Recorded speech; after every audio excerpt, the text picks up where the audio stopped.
Hey everybody, how you guys doing? Hope everyone is doing good today, and I hope everyone can see and hear me okay. I see people are starting to get into the chat, and I am here with Mr. Mello and stuff. And what are we going to be talking about today?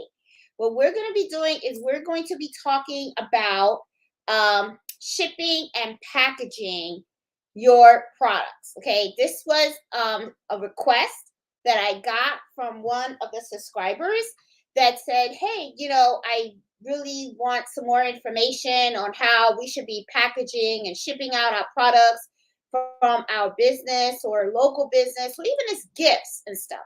So I thought this was a really good topic, and I'm really glad that she asked about it because this is something that's often overlooked by a lot of people. A lot of times what happens is people, they puts all this emphasis on other things in running a business and actually doing the actual embroidery and all that kind of stuff, that they actually forget about how they're going to present it. Okay, so how you package and ship your products are just as important as when you create them.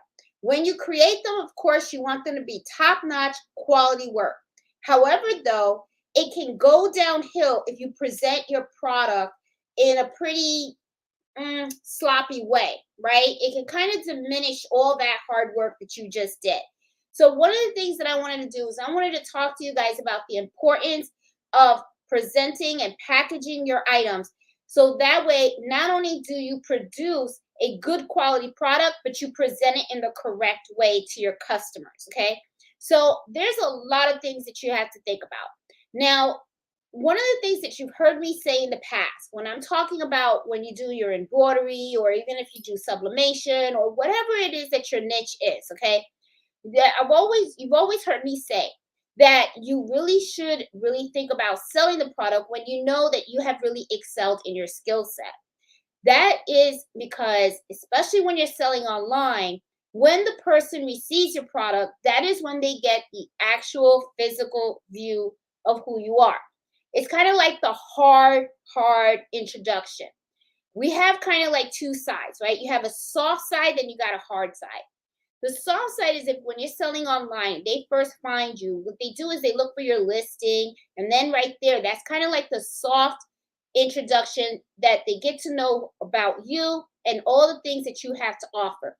They take a look at the pictures of the product that you are trying to sell to them, and that's when they kind of like start to grab their interest, right?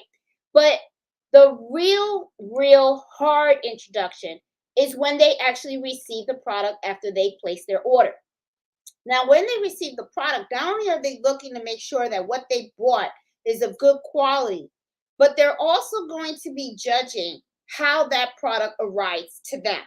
Okay, so it's going to be just as equally important. So, presentation means everything.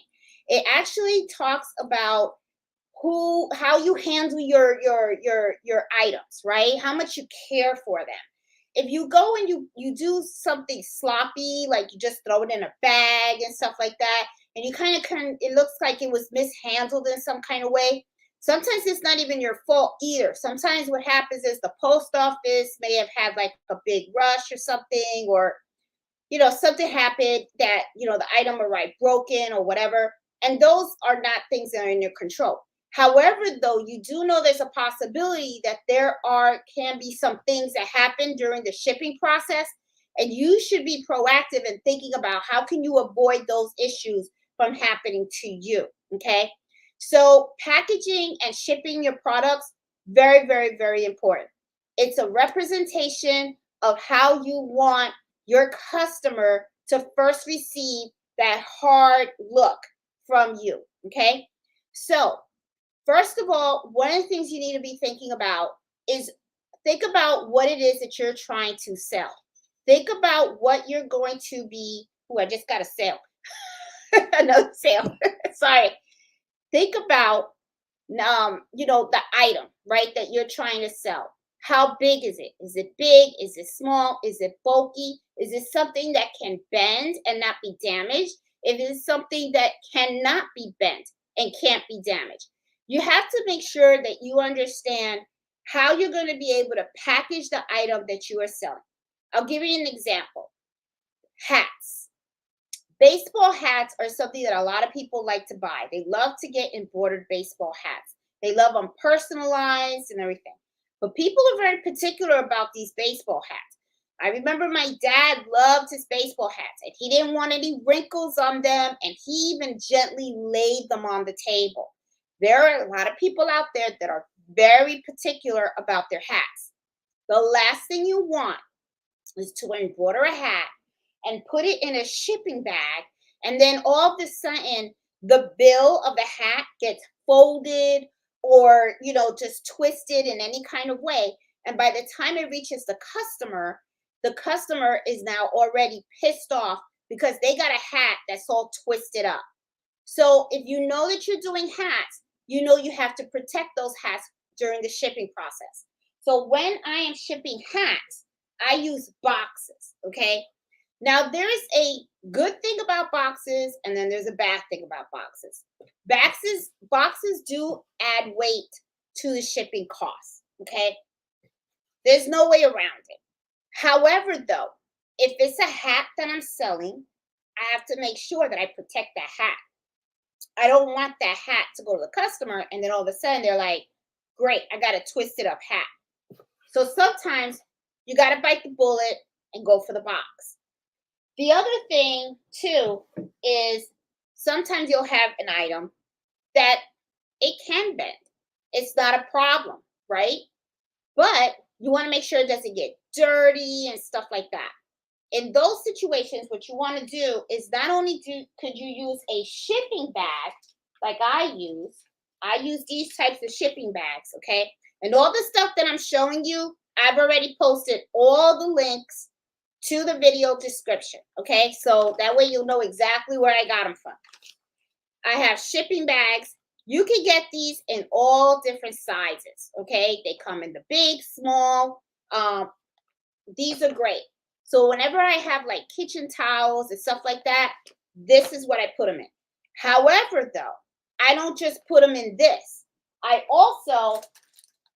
This is a kitchen towel that I just made, okay? I put them in a plastic clear bag as well, okay? These are shirt bags.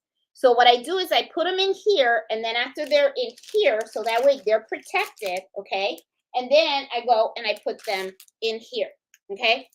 So one of the things is you got to know and understand what it is that you're shipping, okay? I mean, and I'm sure you do, but you got to look at the product. Is it something that you can't have bend? Is it something that if it bends, it's okay?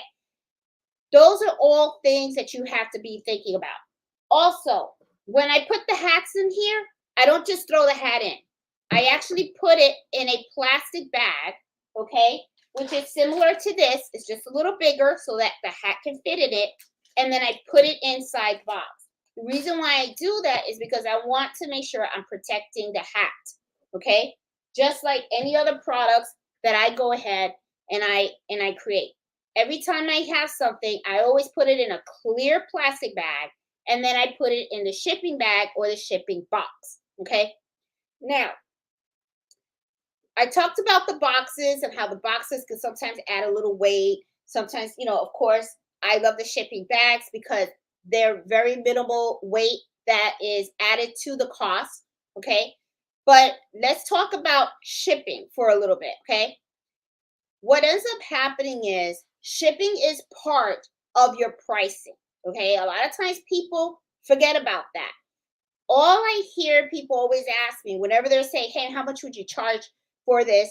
How much do you charge? Do you charge $1.50 for 1,000 stitches or $2 for 1,000 stitches?" And I'm thinking to myself, okay, you're asking about the cost of the stitches, but what about the other stuff that's behind what you're working on? What about your stabilizer? What about your water soluble stick topper that goes on top? What about your shipping products? And what about the shipping cost? Okay, those are all things that you have to factor in. Now, of course, if you are doing a local sale, you don't have to worry too much about the shipping, right? The shipping cost, because you're not taking it to the post office. However, there is still a little cost that is associated with your local sales as well. And that's something that a lot of times people just like shoot goes right over their head. Okay. You still got to package the item, okay? And you still have to give it to the customer. When you give it to the customer, what do? I give it to them in a thank you bag. Very inexpensive, but I buy a bunch of these. Okay? They come in different sizes as well. The reason why I do that is, like I said, it's about presentation. Okay? Customers like it when they get an item. I know I do. Okay? If I buy something and I saw that not only the person made it, but took the time to package the item really nicely and even give it to me nice, neat, clean, that is a big plus. If if I get it from somebody who gives me a bag all like wrinkly, that it looked like they threw themselves on top of it or stomped on it or something like that, I don't know how I'm gonna feel about that. You know what I'm saying? That's one of the things that I talked about in the past when I talk about when you're working in your environment, make sure your environment is clean. Make sure that when customers come visit you, they see a nice, clean facility. They shouldn't be seeing threads all over the floor. They shouldn't be seeing blanks on the floor. They shouldn't be seeing, a whole bunch of things disorganized thrown around because people get an impression of that, okay? Because I'm going to be honest, if it was me and I'm coming to someone and I want them to personalize my shirts and I'm going in there with a bunch of shirts and I see they throw it all over the floor and everything, I don't know how I'm going to feel about giving them the shirts that I spent money on for them to do it. I understand if they're working, but the thing is, am I going to get my shirts back dirty? You know what I'm saying? And it's the same thing with packaging. If you're selling something and you give it to the customer and then you just throw it in any kind of box or you don't even take care of it while you're packaging and stuff, that's a mental note that customers do to get, right? And then next thing you know, they may not want to buy from you again. Then all that hard work that you did, the item could have been perfect, but the thing is the presentation of when they received it, it really like downgraded it. So please make a note of that and just be conscientious of it. I'm not saying that you have to go and spend all this money in order for your products to really ship well and package well. You can get really simple packaging supplies. You don't have to pay an arm and a leg. You don't have to get all this fancy stuff, okay? Just stick with the simple stuff and you'll be fine. I do. I stick with the simple stuff. As you can see, I don't go for customized shipping bags. Some people do, and it's okay. They want their company name on it and stuff. But to me, I look at it as it's a bag, okay? It's a shipping bag, all right? I just needed to say thank you, okay? It's cheap, it's affordable, it works, it gets to the customer in time, it looks nice. What I want them to do is, yeah, it looks nice. Maybe it would look nicer if it had body sewing crafts or unique designs for you, whatever. But the thing is, to me, it's just not worth the extra money for me. Okay.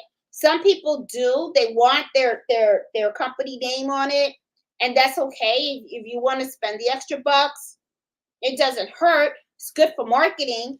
But the thing is, I use another method for marketing, and I'm going to show you what I mean by that. Okay.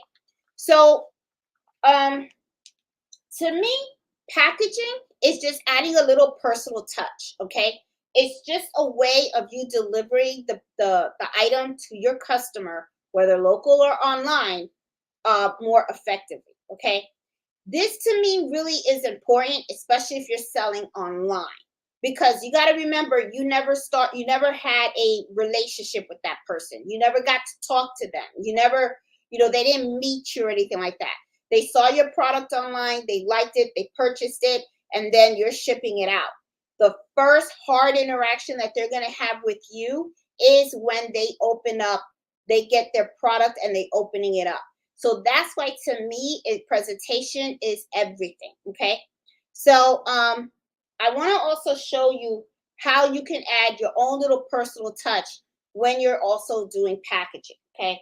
Now, as you can see, I've already showed you these, right? What I do is I use these bags. They have the thank you on them. Okay. They're sturdy, they're strong. I love them. Okay. And what I do is I will take something that I bake, and I always make sure that I package it really nice in these clear bags. Okay. I don't know if you guys can see them, but this is like a little shirt bag. That's all it is. And I use this to package things that I embroider like this. Okay. And nice and clean. One of the things that I like to do, and it's something that I encourage a lot of people to do, is when you are delivering your product to them, okay, and you're packaging it up, it's also an opportunity for you to not only present your item to them in a really nice way, but it's also an opportunity for you to further market your business and also let them be aware of other products and services that you offer as well. So what I usually do to do this is I always add advertisements inside all of my sales. So one of the things that I do is I advertise, I give them a thank you card. I'm sorry, I know there's a glare. I give them a thank you card just like this. Okay. And in there, what it is it says thank you, and then I turn it around and you get a little thing about who I am and why I do what I do. Okay. I also give them a care instruction card depending on what they purchased. Okay. And I made this, I created this. I just went on Vistaprint. Or is it Vistaprint? I think it's Vistaprint. I went there and I created my own little cards. And then I ordered a whole bunch. I ordered like 1,000 of them. So I just have a whole bunch. And then every year, what I do is I just replenish my marketing materials. So I always give them the care instruction. If they bought something like something that I embroidered for them, they get their care instruction. This is my way of marketing, what I do, why I do it, and stuff. I also give them my business card as well. Okay, sorry. I give them a business card. All right. And then one of the things that I also do is when I print out their order sheet, one of the things that I do is I also give them, I put little stickers on them. And let me show you what the stickers look like. Okay, let me just get one from here. So that way you guys can get an actual visual, because I got the packages, but sorry, I just want you guys to see what the sticker actually says. Hold on. Let me make sure, because I don't want to waste my sticker. Okay, all right. So I usually get stickers like this, okay? And usually these are just thank you stickers, okay? And I post those on the shipping label, okay?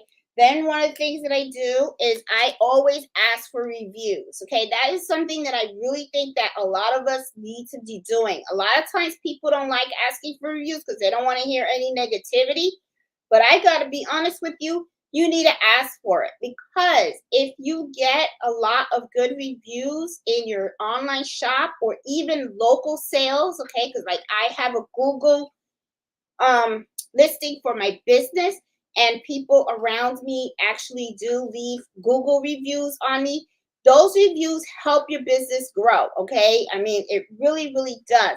A lot of times people are afraid that, oh, you're going to get a negative review and stuff like that. If you get a negative review, then just try to find out why you got that negative review, learn from it, and see if you can, just work on it. You know what I'm saying? I mean, it's part of doing business, okay? You can't just, you can't have these rosy glasses on and think that everything's going to be 100% all the time great and dandy. Okay, you're going to have good days, you're going to have bad days. You could have a customer from hell, you can have great customers. You don't know, right? So it is what it is, right? But the thing is, don't lie to yourself. Don't be like, oh my God, everything's supposed to be perfect. No, it's not gonna be perfect. Things are gonna happen, right? So ask for your reviews. This is one of the things that I do to ask for reviews. Okay. Here's a sticker that I get. Okay. And I have the link to all this stuff. And this is something that I put on every single order form that I sent out. Okay. I think that these things are really important because, first of all, like I said, presentation is nice. And at the same time, you want feedback. You want to know how you're doing. Okay. You want to know if the product that you had created for your customer met their satisfaction. And if it didn't, ask them why. Okay. What was it? Was there like a snag on there that I didn't know about? Did I do a wrong color? Stuff like that.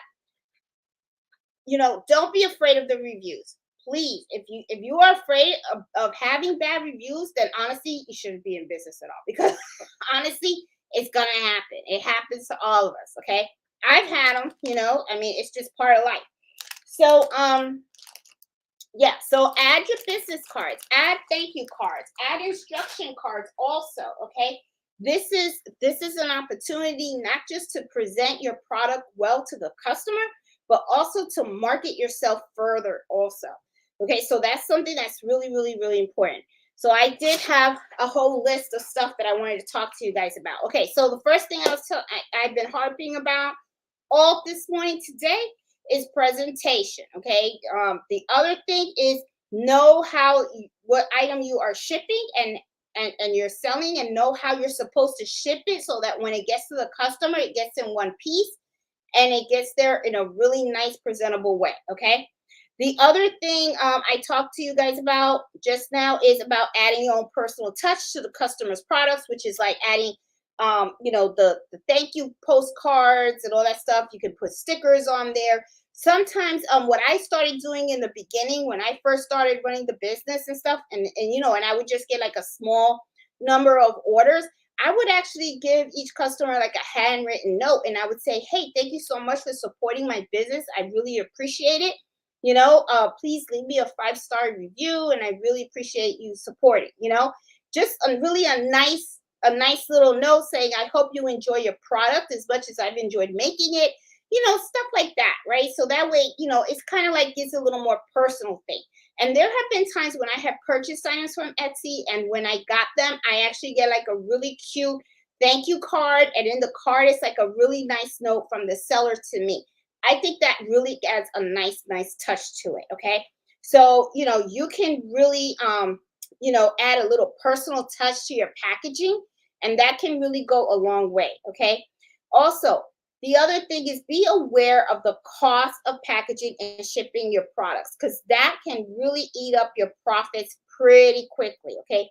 Now, I have already talked to you about the box, right? Whenever you use boxes, it's going to add a little extra weight to your shipping costs. Okay. So I only use boxes when they're absolutely necessary to use boxes. If I know that item may not be able to make it to the destination 100%, then yeah, the box is gonna come out. Okay, and I use all kinds of boxes. This right here, the ones that I use for the hats is a 777, 7-inch, 7-inch, 7-inch. Okay, I have a link in the video description. And I buy these, and I buy my supplies in bulk. Okay, now this is the other thing too. When we're talking about cost, okay, shipping materials can cost. So only buy as you need. Okay, so you can go kind of crazy, and then you can end up buying like 200 of these little boxes. Okay, but if you know that you're really not selling like 200 hats and stuff like that, which I know I don't, right? So what I usually do is I buy these boxes, like 25 boxes at a time. That's how I bulk buy these. Okay, and then when I see that I'm down to like 1 or 2 boxes, then I'll go and I'll buy another 25. Okay, don't go crazy buying all these shipping supplies, because the next thing you know, you're gonna end up with a whole bunch of stuff, and you're gonna be like, you know what I mean? That's money that you kind of already spent, where you should not have spent it, because you could have used that money to buy threads or anything else that you needed to run your business. Okay, something else to think about, just something. Another popular box that I use is I use these. Now these are like 10 by 10 by 2, okay? I have the links at you can get these in black or you can get them in white. I use these very sporadically, okay? I use them when some people buy dinner napkins and they're buying them as gifts for other people. It depends too on how much of the dinner napkins they purchase too, because like I said, this adds to the weight of the shipping. Okay. So you have to be conscientious of that. And because you know that this can add weight to the shipping, remember you should always incorporate shipping costs into the price of your items, all right? So a lot of times what I do is I'll have certain items and I'll say, okay, free shipping. But the thing is, if I say free shipping and I'm going to eat up all the shipping costs, okay, and I'm just going to sell the stuff dirt cheap, well, guess what? Well, Etsy's getting a cut, okay, because, they're getting a cut out of my sale. I'm getting processing fees, transaction fees, shipping fees, all these fees. And before you know it, at the end of the day, I probably made a profit of $1. Okay. So it's like, nah, that's not going to work. Okay. So when you are pricing your items, make sure that you are incorporating the cost of not just the shipping materials, but also the cost of shipping it to the customer as well. Okay. Because the thing is, remember, when you're running a business, it's because you want to make money. It's not because you want to give your stuff away. So it's just something that you need to be conscientious about. So you got to be careful about that. Okay. Now, there is another way that you can ship and you're not going to have to go out and buy the boxes. If you go to the post office, you can get like these flat rate boxes, okay? Now, they are a little bit on the big side, okay? So if I fold this up, see if I can show you real quick. If I fold this up, these are pretty good. Like if you have the baby blankets, okay? You can use this. However, though, one of the things that you need to be aware of, okay, is when you are shipping using these boxes, okay, it is a flat rate. It's a flat rate, all right? So that means you can stuff this box, and as long as you can stuff the box and close it, as heavy as this box is, that's how much it's going to cost to ship it to them, okay? It's a flat rate, all right? So, but sometimes those flat rates can be a little pricey and they can get a little expensive. So you really have to play around with the different things, that are available out there. You can look at this and see how much would this box be to ship, okay, versus a small, medium, large. And then what if I went and I purchased my own boxes and then I weighed them and then I ship them? Would it be cheaper than if I did something like this? Because with this, you can always end up just you're paying for how much it actually weighs. Okay. So it may be a little bit cheaper. Okay. Even though sometimes when I do my shipping label, if I have something and it's like 6 ounces, I usually add like an extra 2 or 3 ounces on it. And maybe pay like an extra, I don't know, maybe an extra quarter, 50 cents. That way I don't want to end up where the post office then has a problem and says, hey, you didn't pay enough shipping and stuff. I don't want them shipping anything back because I want the customer to be able to receive the product when I ship it out. Okay. So yeah, okay. So another thing also is there's different ways that you can ship your item. Okay. The most easiest way, if you're using an Etsy shop, is usually to buy the shipping label through Etsy. However, though, there is other methods that people use. Okay, there is something called privateship.com. What a lot of people that I found have been doing, which I have to admit, I've been doing it myself, is instead of buying the shipping label from Etsy, I go to Private Ship, buy the shipping label from them, okay, and I pay with my credit card so I can get cash back. And then what I do is I take all the tracking number information and then I put it in Etsy. Then I just set it up so that the mailman can come and then pick up the items from the front of my house. The reason why I do that is because, first of all, I get the cash back. And when I did a price comparison between how much would it cost if I just bought the shipping label from private ship versus going directly into Etsy, I found out that it was just more affordable that way. Okay. A lot of times people will just go into Etsy and just pay for the shipping label straight from Etsy, because what happens is, for convenience, out of the money that you've made, they kind of take some of that money to pay for your shipping label, right? So that way, you know, it's like little, they, instead of, the person customer pays for the item, and then they put that money in your account, and then when you buy the shipping label, they take the cost of that shipping label, they remove it. However, there's also a shipping label fee. Okay, so it's kind of like, you're paying for the convenience of it. Okay, so that's why, to me, it's kind of like, I don't know, so that's why I kind of started doing the private ship, because I felt that private ship was just a little bit better. However, though, it is a lot more work, okay? Because what ends up happening is you got to make sure that when you are buying the shipping label from them, you have to make sure that you are putting the customer's name and address correctly, okay? Because if you make a mistake, then that can really be a bad thing, okay? The other thing also is, when you get the tracking label, tracking number, you have to make sure that you go into Etsy and you have to put that tracking number correctly in there.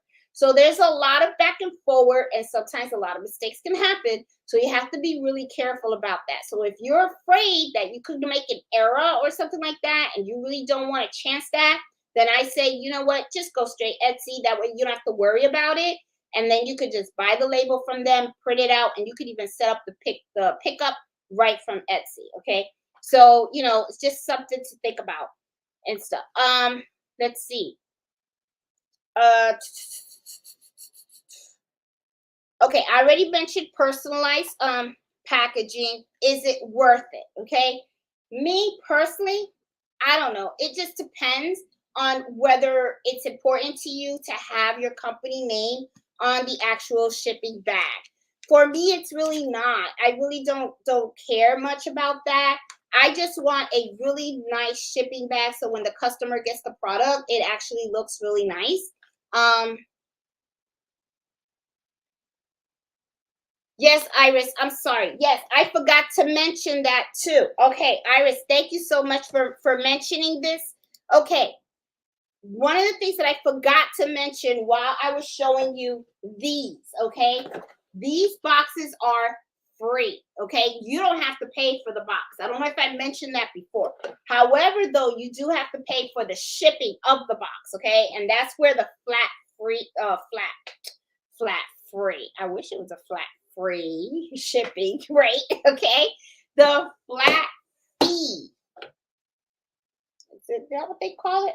Nope, flat rate. They just call it a flat rate, which means that, I'll give you an example. I don't know if this is the true cost, okay? It could be a little more, okay?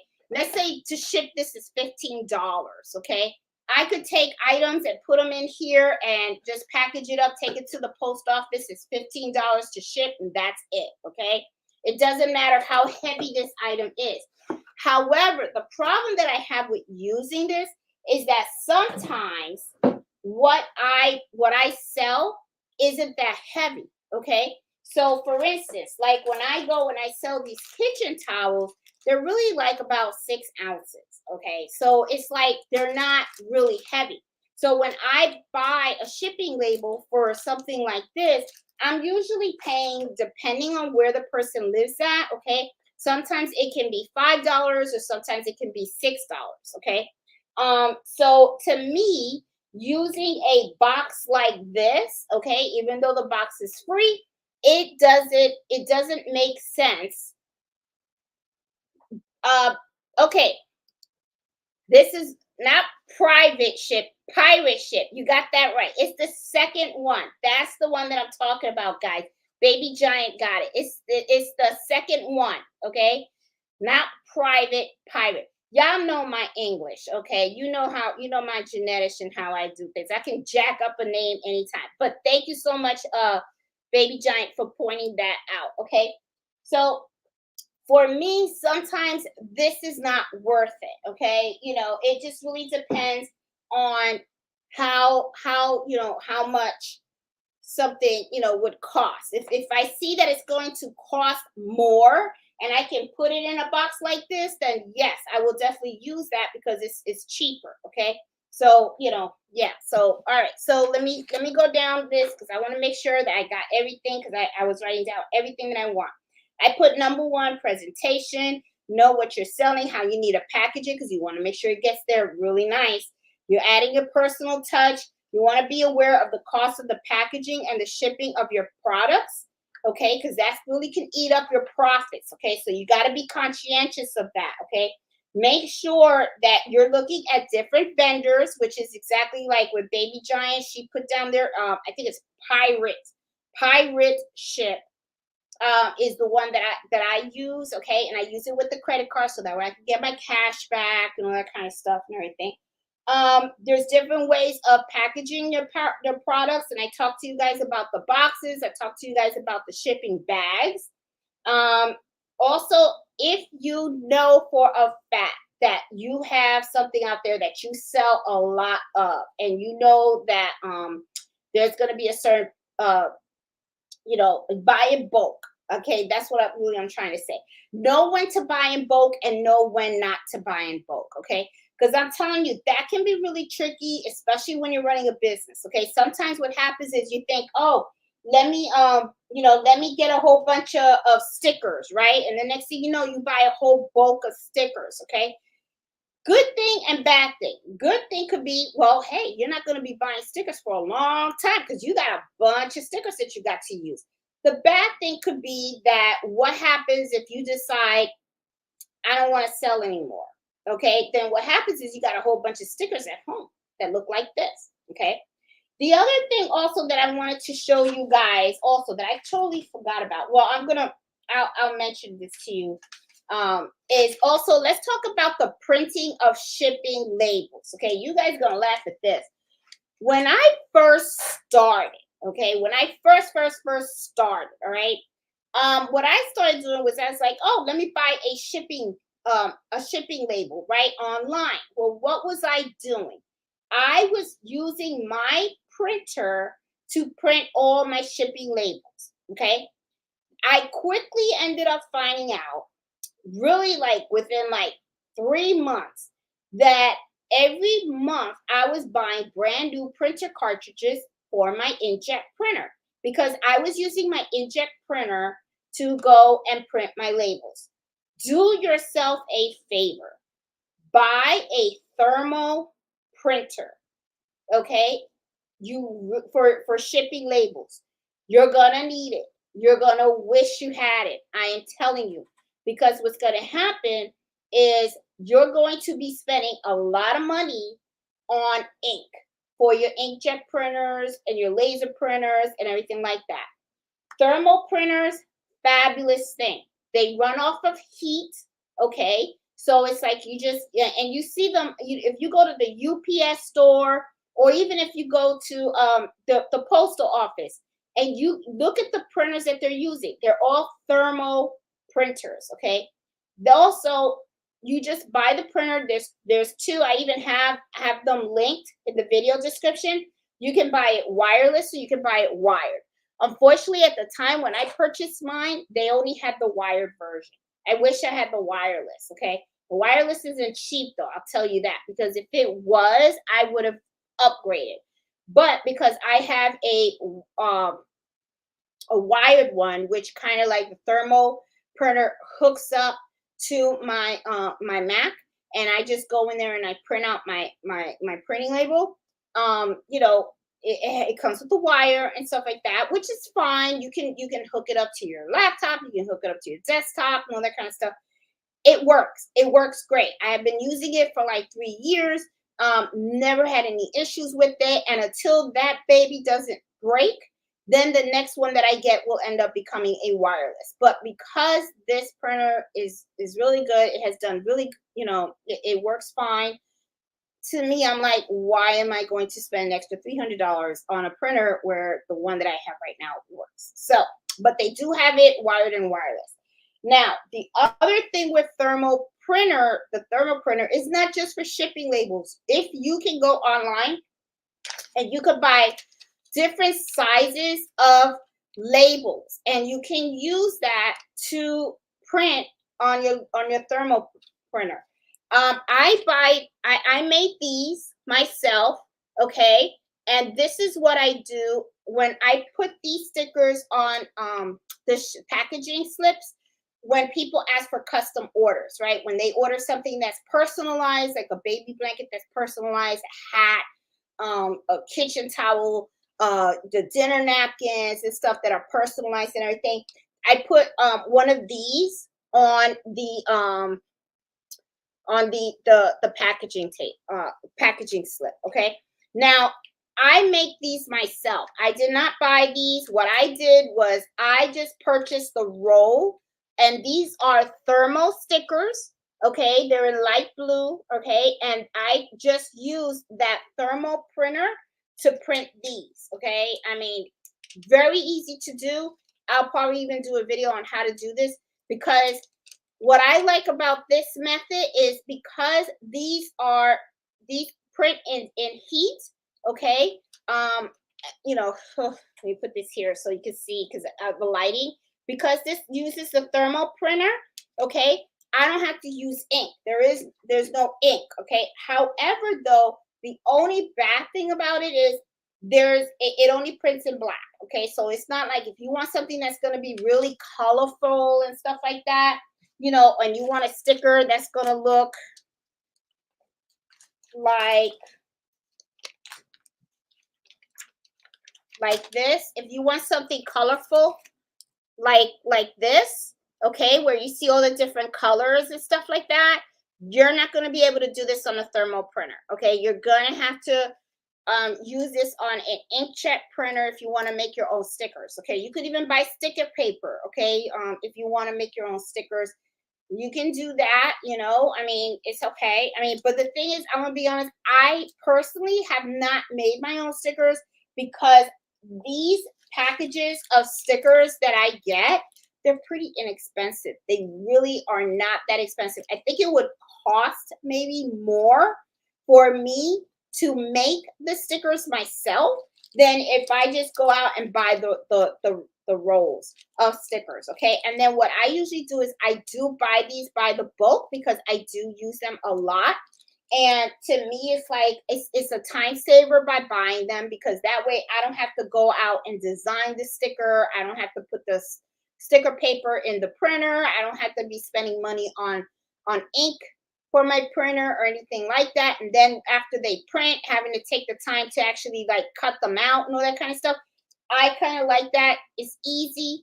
It's not like they're mega expensive anyway. And to me, it's a lifesaver. So to me, that's another thing that's really important about running a business. Know what is worth you doing on your own, and what is worth for you to just go out and buy. Okay. So to me, creating, my own stickers, using sticker paper and stuff like that. No. Now, doing this to me was really worth it, because these types of stickers were pretty inexpensive. They were not expensive at all. And all I had to do was design the sticker one time, okay? And all I did was custom made just for you. That's all I did on there.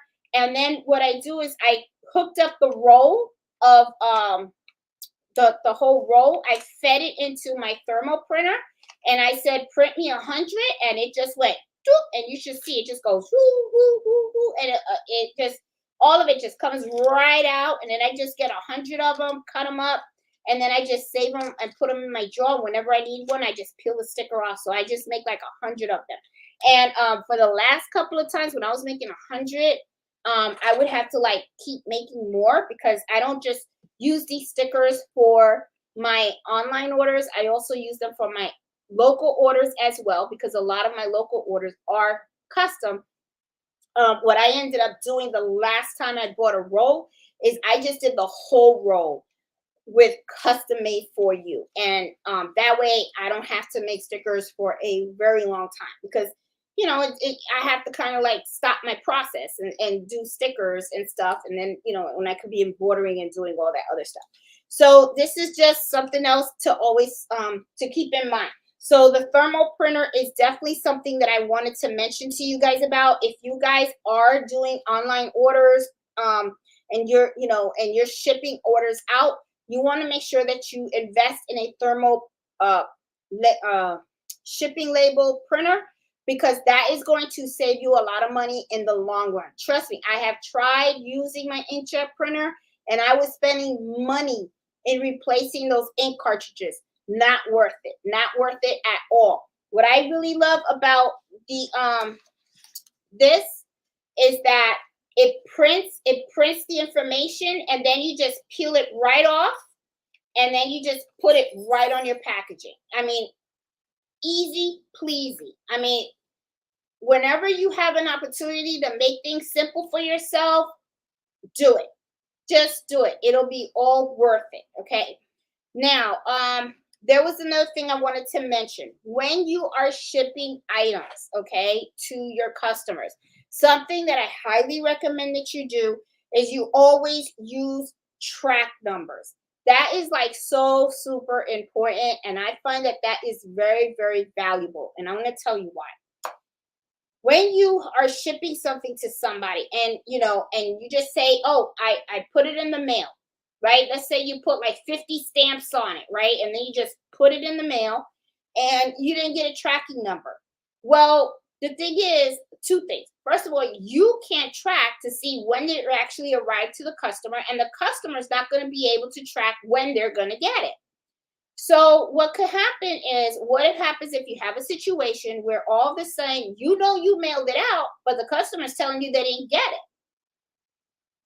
You're in a sticky situation. Okay, they could come out, and you have to think of it from both sides. Okay, me as a seller, I could be thinking, well, I know I mailed it out. Are they trying to scam me? Are they trying, and now they're asking for their money back, or they're asking me to send them another one? Are they trying to get another thing for free?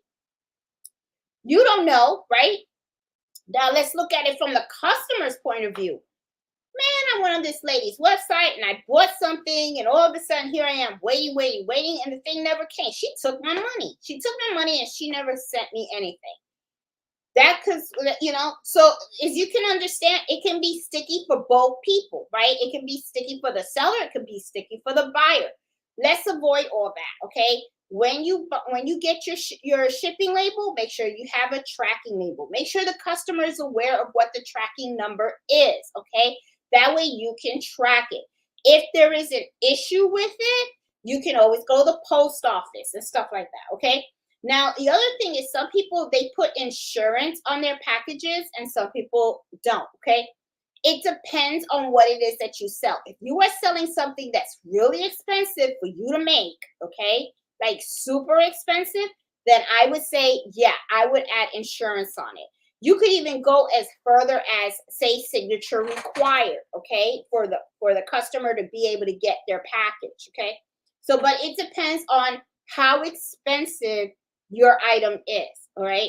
My items, they're not that expensive. My items can fit into people's mailboxes and stuff. So to me, I look at it as tracking number, good enough. As long as something didn't get there, I expect the customer to go to the post office, because I'm not in charge of the post office. They say delivered, you're gonna have to take that up with the post office and stuff. So it's just something that you need to think about. You have to think about how you want to send it. If make sure you get your tracking number, and you got to also want to think about also, how are you going to handle situations when they come across where a customer comes out and says they didn't get an item, and for a fact you shipped it out, and how are you going to handle those types of issues? Okay, so you want to make sure you keep that in mind. Packaging your local orders. Okay. Another thing that is really important, and we were talking about shipping, but let's talk a little bit about packaging your orders for when customers come to your place of business to go ahead and pick their orders. Okay, it is just as important as presentation as when you ship them out. Just how you care for the items as much when they go into the post office, you should be caring for those items before they get into the customer's hands. Okay, which is why I like using those thank you bags. Okay, I get them in all different sizes. I also make sure that I package the items neatly into little bags like this. Even if the customer, let's say a customer, when the customer came to me and gave me a bunch of golfing shirts, polo shirts, and stuff like that, and they want me to embroider. Well, guess what? When they come to me and they give me the shirts, a lot of times when they give it to me, they give it to me in little boxes, and they don't come individually bagged up or anything like that. But one of the things that I like to do, because presentation means everything to me, okay? Because it talks about the quality of my work. So what I do is, not only when I'm done embroidering the shirt, I will fold that shirt up really nicely. And then you know what I do? I actually put it in a shirt bag like this, okay? I package it up and I put it in a shirt bag like this, and each shirt gets its own instructions on how to care for it, and a thank you card and advertisement and stuff like that. And then what I do is I neatly put it back in the box that the customer gave it to me to embroider, okay? I do that because I want them to know that I care about their items.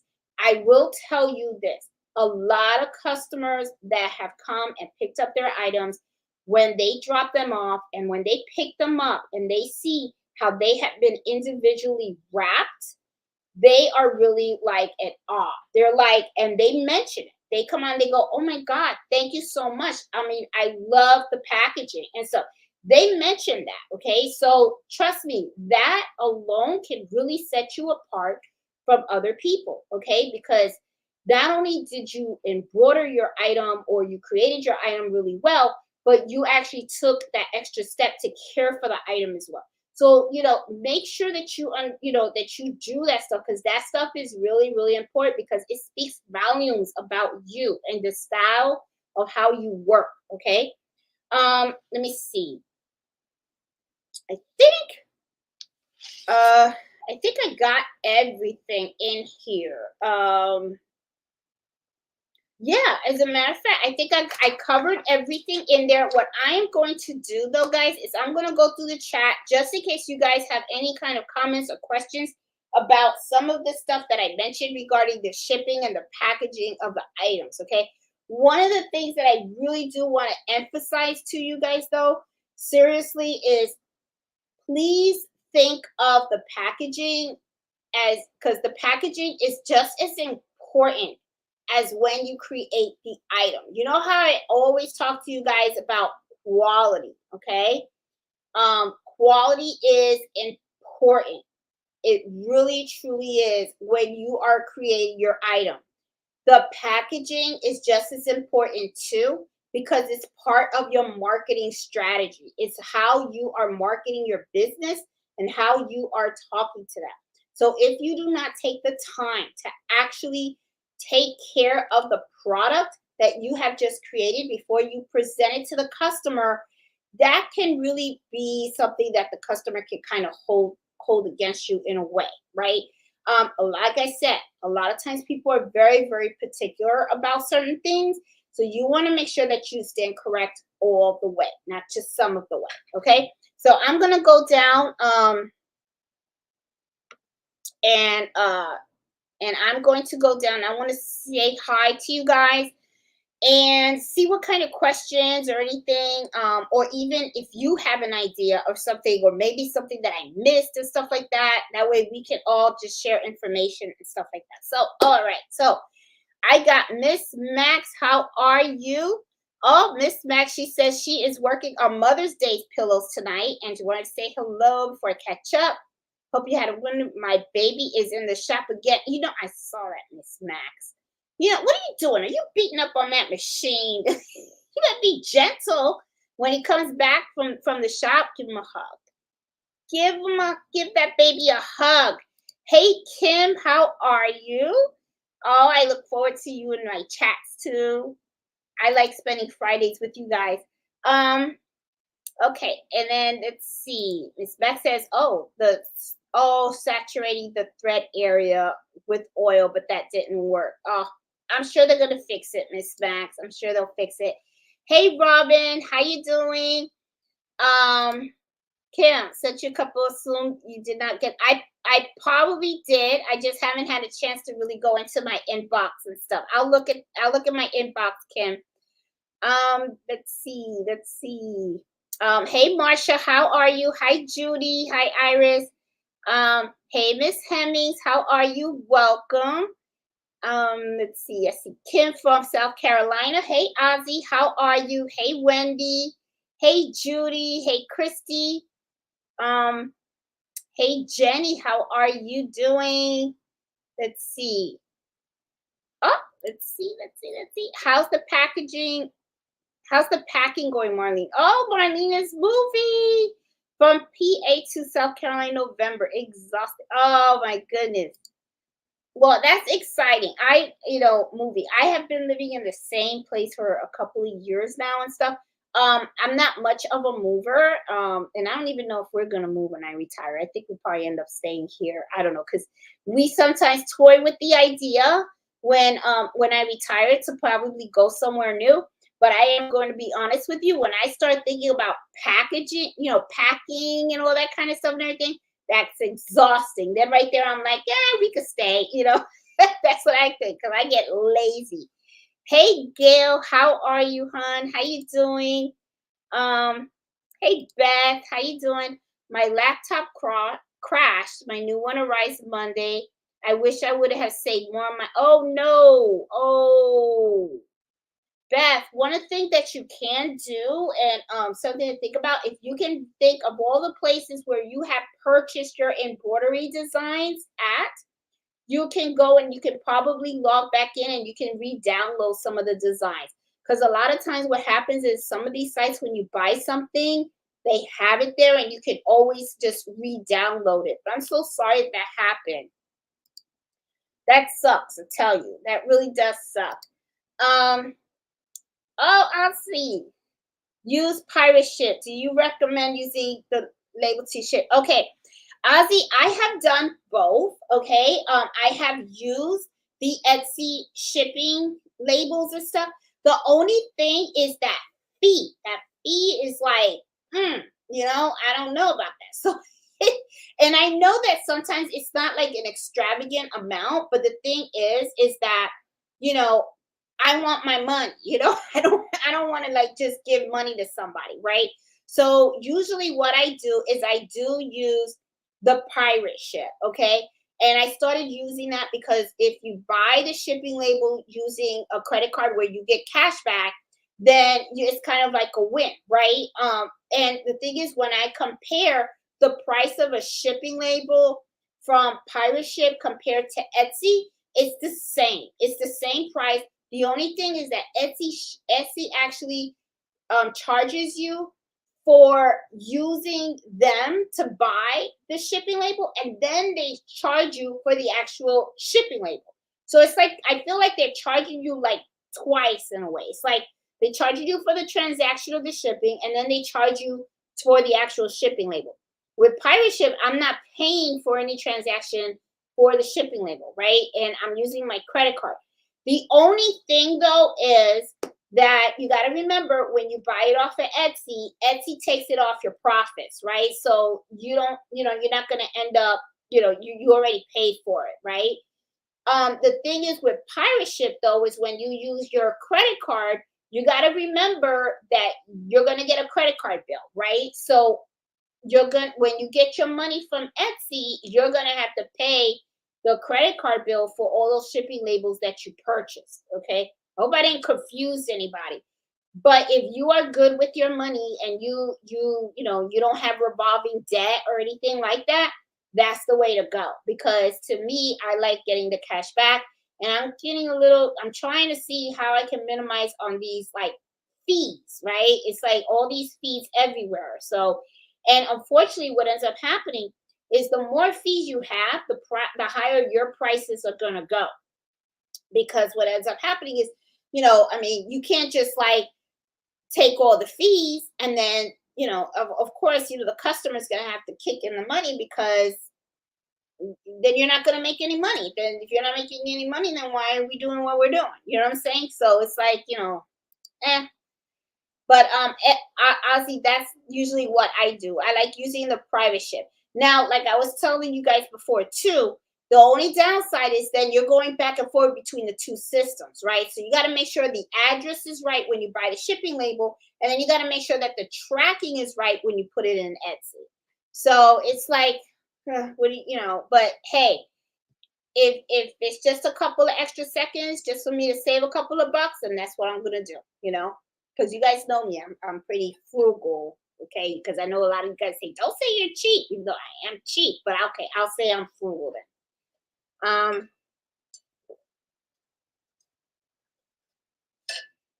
Hey Cindy, how are you? Hey Christina, how you doing? Oh, hey Stash One, I sell on Postmark clothing. I use decorative shipping bags as well. I always wrap the items in tissue paper and enclose a tiny thank you note and seal the tissue paper with a motivational sticker. Love that idea. Love it, love it, love it. I like the idea of a motivational sticker. I think that's like really, really cool because that really like gives it a positive feeling and stuff. Oh, I love that. Now, the thing too is I noticed you said you wrap it with tissue paper. I usually use tissue paper also when I am packaging in here. But one of the things that I do, because tissue paper is like paper, right? And it's just something to think about, Sashwan, because this is what goes through my mind, right? What happens if this box, okay, I have the item and it's packaged in tissue paper and it's in this box.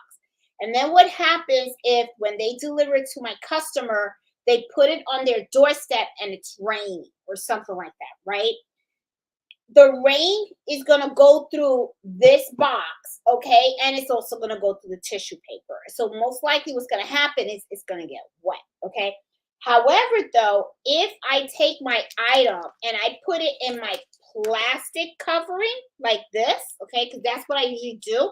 Like I will take, I have this, I have my box, right?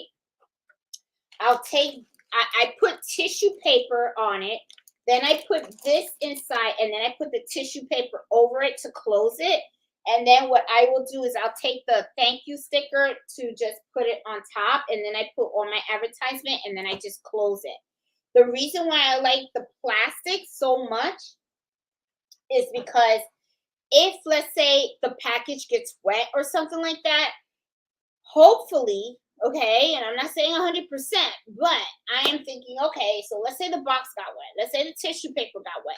I am hoping that this plastic will protect the item from getting wet.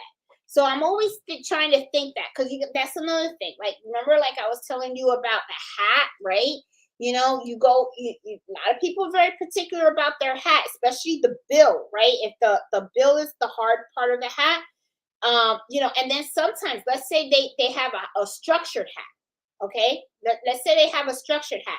Structured hats are rough, they're hard, right? Like, let me see, hold on. Got some hats right here. Okay, let's talk hats, okay? Now, this is a structured hat, okay? And as you can see, this part right here is hard, right?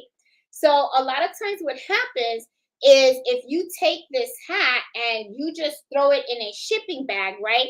This is the bill. You don't want somebody to go ahead and, the post office, it's not that they do things to be mean, but sometimes it's like they need to deliver the mail, right? So sometimes they will shelf stuff in a mailbox, right? And they'll try to make it fit. And if you have this in like a shipping bag, what if they fold this? If they fold the bill, okay? Or what if they squish this and they squish it in a way where all of a sudden the customer gets it and it doesn't form back to how it should have been, right? Next thing you know, they got a damaged hat. And then they're going to be pissed off, right? And of course, they're not going to go around, they're going to say that mailman, they're not going to say that.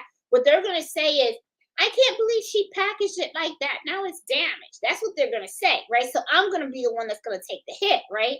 So to do that and to try to protect the items, I usually like to do the bags. And then for this, like I said, I do these boxes, which is a 7x7, because when I put this in here, it's perfect, right? It's nice. It's perfect. The postman is not gonna he's not gonna fold this or anything like that. When the customer gets it, it's gonna be like this. Okay, hopefully, unless they throw some box on top of it and squish it, then that the post office did that, right? But I also put the hat in a plastic bag as well because, like I said, sometimes you don't know. Like I know this will not fit in a lot of people's post mailboxes, right? So, and a lot of times people like, they don't have coverings by their front door, and you don't know if there's raining or it's snowing, or you don't know. So, or you hope that it isn't, but I mean, it depends on the weather, right? So I want to try to protect it as much as possible and stuff like that. So that's the only thing that I would say Stash One is think about that. I mean, I love the tissue paper. I use tissue paper too. But I don't I use that more of a decorative. I don't know if I'm saying it right, but to decorate it, to decorate the packaging. Another thing that people have done too is they put the tissue paper with a ribbon. Sometimes they'll type. I can't talk. Blah, okay, tie a ribbon around the packaging and stuff like that to make it look pretty. That's another thing that people do as well. And then look, these are other hats that I have. Okay, and as you can see, these are not the structured hats. These are soft, right? Now, I still, even though these are not structured hats, I still use the box on these hats. And I'm going to tell you why. Because of the bill, because of this. I don't want the postman or anybody to accidentally mess this up. Because once it folds, okay, and I don't want any problems. That's just how I am. I just don't want any problems and stuff. And especially when I take the time and the effort to embroider something, like right here. Look, I did this one. It says "Mom," so you guys can see. Okay, I use the flower font. It looks nice. So I took the extra time and effort to make something like this. The last thing I want is for it to go to the customer and it looks like crap. That is just like, no, that's not how I want the customer to receive the item. So this will also go in a plastic bag, and with the my advertisement and stuff like that, and then I will put this in the box, the hat box, and I will ship it out that way. That's usually how I do it. Let's see. Oh, and Marlene says, all my orders I hand to the customer in a clear bag, a care card, business card, thank you sticker, and then and mailer bag.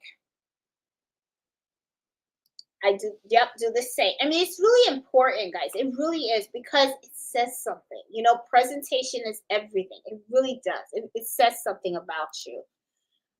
The customers often compliment me on how nice it was to receive something purchased that I look like I care, rather than sent her bradously. You gotta use those big words. I'm not good with the big words.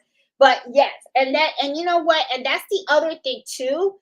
And I totally agree with you, Stash One. I have gotten reviews like that also, where they customers do, when they leave you a review, not only will they mention the quality of your work, but they also do mention on how they receive the item. Okay, that is equally as important. So that is something that a lot of people do miss. I mean, they're always talking about how they're going to list their item and stuff like that, and how they're going to make it, and they just want to sell it, but they totally forget about the packaging process of it, right? Because usually that's like the last thing that people do, and it's something that's most often forgotten.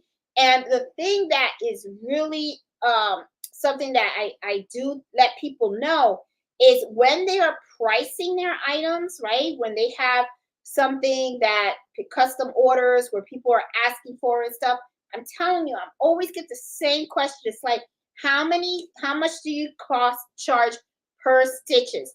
And I'm thinking to myself, you shouldn't be pricing your embroidery products that way. It's not just stitch alone.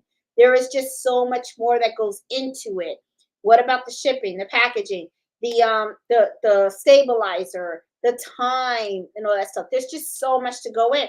And a lot of times what ends up happening is because people don't consider all of these things when they are creating their custom pricing, they end up selling themselves short.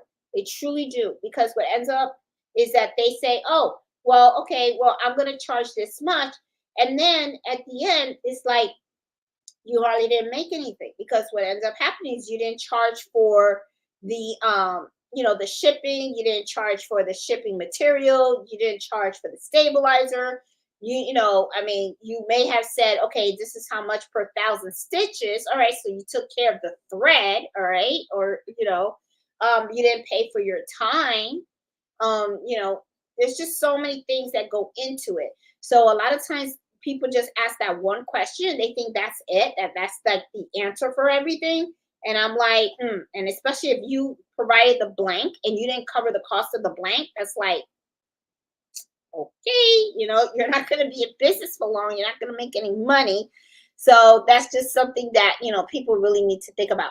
But yes, customers, they will often compliment on how they receive that item. If you take the time to package it well and put the proper marketing and the details in it, customers notice that. They really, truly do. And then what ends up happening is they will prefer to buy from you, because they know that not only are they getting a good quality product, but they're going to get it delivered to them in a really nice, presentable way.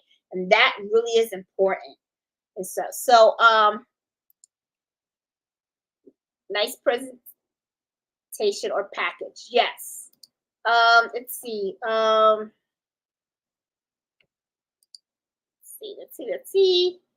Hey, Karen, how are you?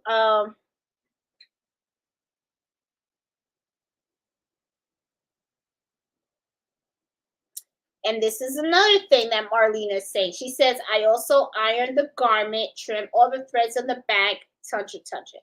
That is all part of the presentation. Seriously, yeah, guys. I mean, you got to really, really think about how you're going to have the item ready when the customers pick it up. One of the things that you want is for them to say, wow.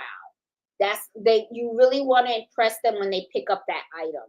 You don't want to, if they give you a shirt and the shirt was all wrinkly and stuff, well, okay, well, it's wrinkly. All right. Iron out the piece where you're going to do the embroidery, put it in the machine. But when you go to package it up, I'm with Marlene. Just iron the whole shirt and everything, package it up nicely and put it on the thing. It may take a little extra time and everything like that, but the thing is, you're presenting the item back to them well. So that to me is really, really important. Hey, Christina, I do some local businesses and charge a pickup and delivery fee because it's 20-mile round trip.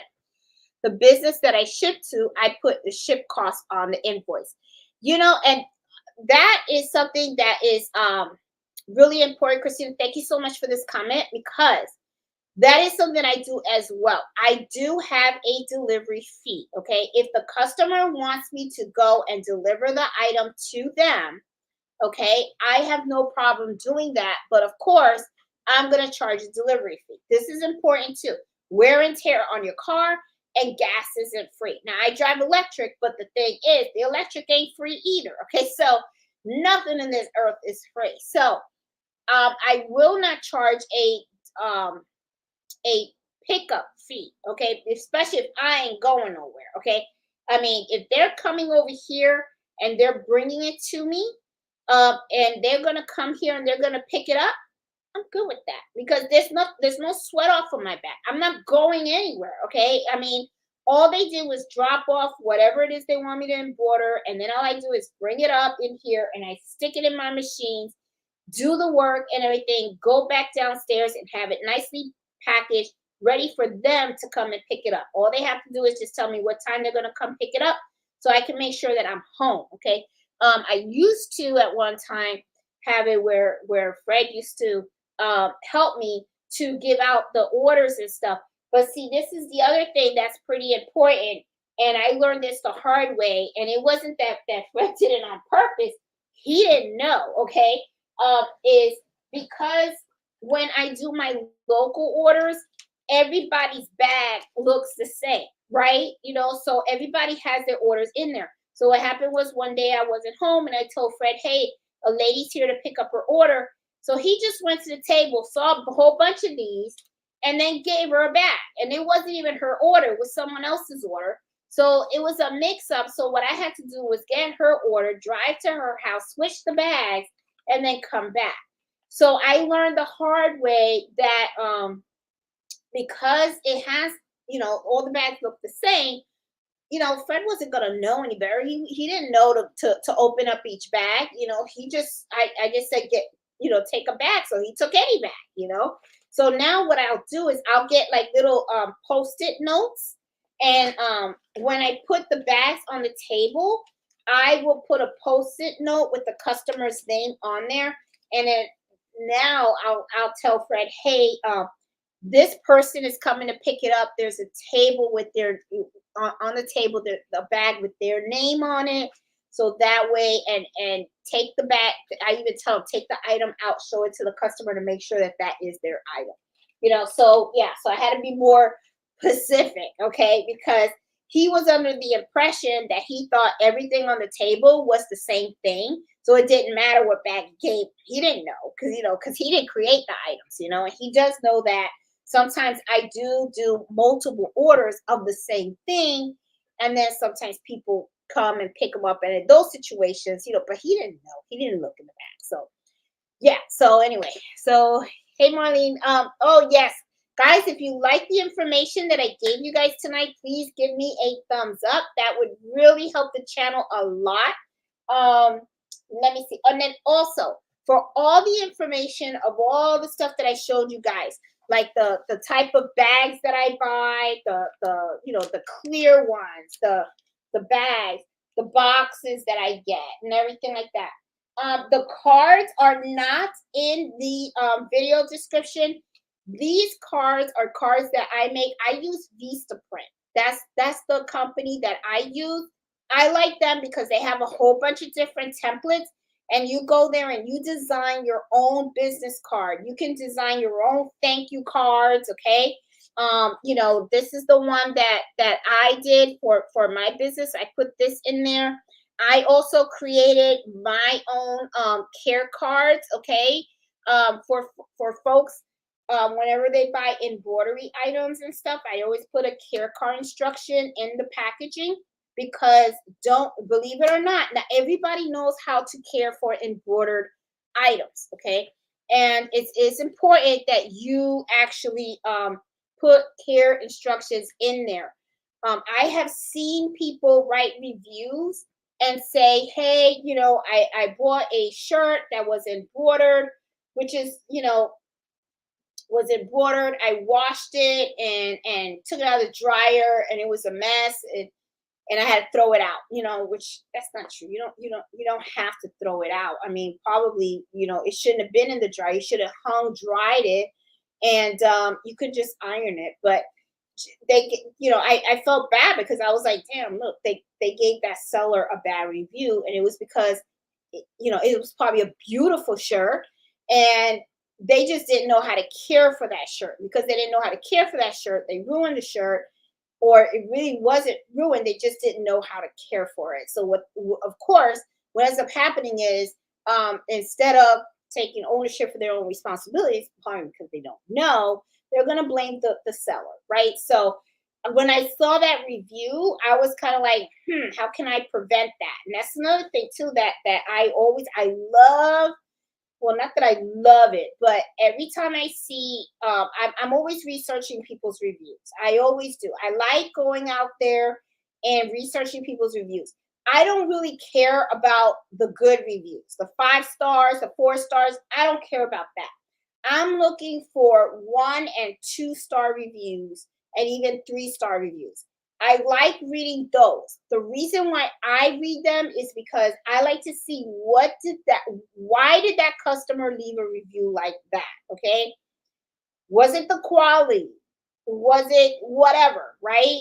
The way that it was shipped, or misspelling, whatever it is, because I really feel that it's the best way for you to learn from someone else's mistakes. I mean, it sucks that the mistake happened at all, right? Because I don't wish that on anybody. Okay, I really, I mean, I think that really sucks. It's not a good feeling when you're working so hard, and then you somebody buys your item, and then all of a sudden they give you this bad review. Okay, nobody likes that. It sucks. Okay. So, but the thing is, you got to learn from it, right? So, my whole thing is I like to read them because I want to try to prevent that for me if I can. If there's something that's preventable and I see, oh my God, that's a mistake that I don't want to do, I'll go ahead and I'll be proactive in trying to make sure that I don't receive a review like that. So when I saw that particular review, that's when the light bulb went in my head and say, what could have the seller done to have prevented that? And to me was a care card, a care instruction card. So I highly recommend, whether you do embroidery or you do sublimation or you do direct to fabric, whatever it is that you're selling, okay? If you have the shirts with the rhinestones on them or whatever it is, make sure that you include care instructions. Also, in your listings, okay, when you're listing the items to sell, make sure that you put care instructions on that listing as well. That way, the folks know in advance before you purchase this item. This isn't an item you can just throw in the dryer. This is not an item that you can just do this or that, whatever, right? There's a specific way you got to care for it if you want that item to be long lasting. Okay. So just something I want to put out there. I know that's not about shipping and handling, whatever, but in a way it is, because I'm telling you guys, put those instructions in there in your shipping packaging, so that way it can prevent you from getting that kind of a bad review. So just a little bit of advice out there for you guys. Let me see, what else do we have? Hey Sassy, how you doing? Hey Peggy. Hey Joyce, how are you? Baby Giant, thank you so much for correcting me on the pirate ship. I think I was saying private ship or something like that, but thank you so much for that. Good looking out. Hey Christine, how you doing?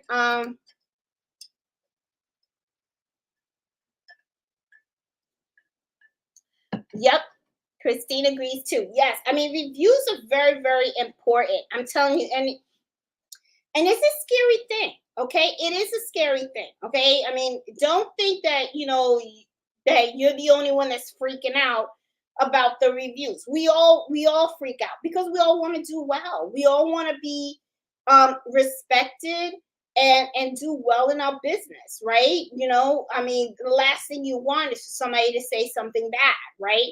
But just know that it could be a learning experience, and it's something that can be preventable. You can also work with your customers and say, oh my God, did I misspell? I mean, there have been times, I'll share some experiences of mine. There were a time, a lady, she ordered a baby blanket from me, and she wanted the name Giovanni on it. Now, I didn't know that there were different ways of spelling Giovanni. I know I have a I think I have well, I do. I have a cousin. I don't really know him, because I don't know. I think I haven't seen him like years and whatever, right? Because our family's very large and we're all over the place. I know we have someone in a family called Giovanni, and I know there's a particular way that they spelled it for him, but the customer spelled it a different way. Well, what ended up happening was I wasn't really being very detailed oriented, right? So I saw the name real quick and I said, oh, okay, Giovanni. I spelt it the way my family spelt it. And then I created the baby blanket, packaged it up, didn't even dawn on me to check how they spelled it against to how I spelled it. And I shipped the blanket out. Well, of course, the customer looked at it. She was kind of like, she spelled the name wrong, right? And of course, customer has every right to be upset. I mean, they wrote it the way they wanted it, and I just didn't it didn't click, right? So she reached out and she was like, hey, you spelled the name wrong and stuff. And I was like, oh my God, I am so sorry. So sorry. So what I did was I recreated the blanket. I told her, I said, take that blanket. Don't worry about it. You can throw it out or use it as a scrap. Don't, because she was like, do you want me to ship it back? Not a problem. So what I just told her, don't worry about it. So what I did was I took another blanket, I did it the correct way, okay?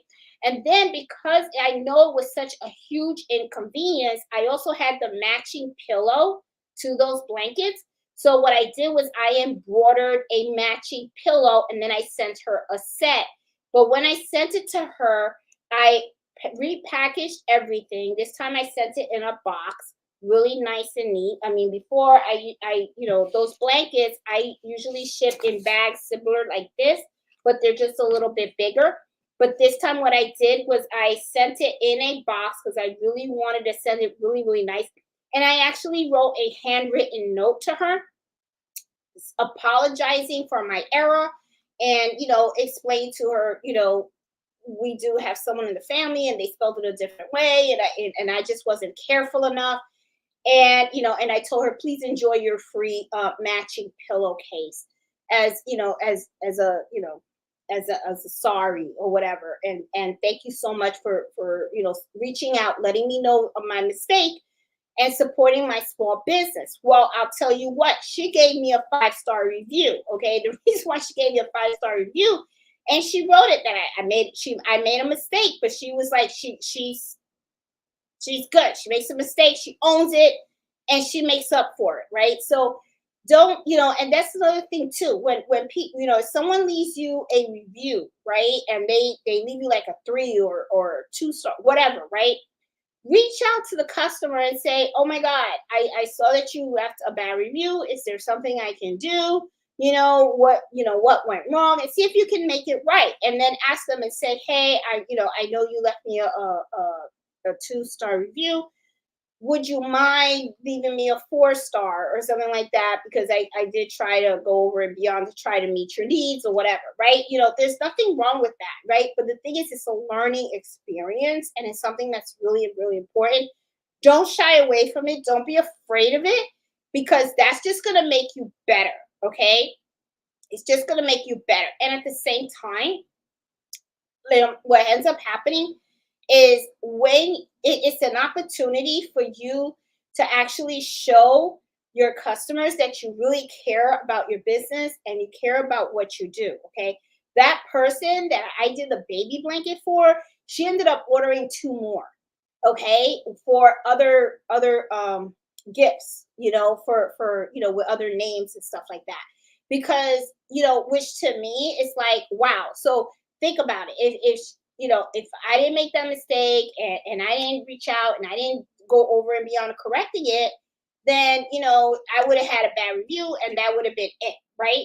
And of course, I would have had to refund the money because I mean, she didn't get what she asked for, right? She asked, it was my mistake. But the thing is, the fact that I went over and beyond and was very apologetic, she ended up being a customer that purchased 2 more. So that says something, right? So, just something to, think about and stuff. Reviews are so, so important. They really are. Hey Eartha, how you doing? Um, she said, just finished packing my truck for my pop-up in the morning. Oh my God, that's exciting. Eartha, have fun. Have fun. That's the most important thing that you do. Have fun, enjoy it, and I know you're gonna do great. I know you're gonna do great.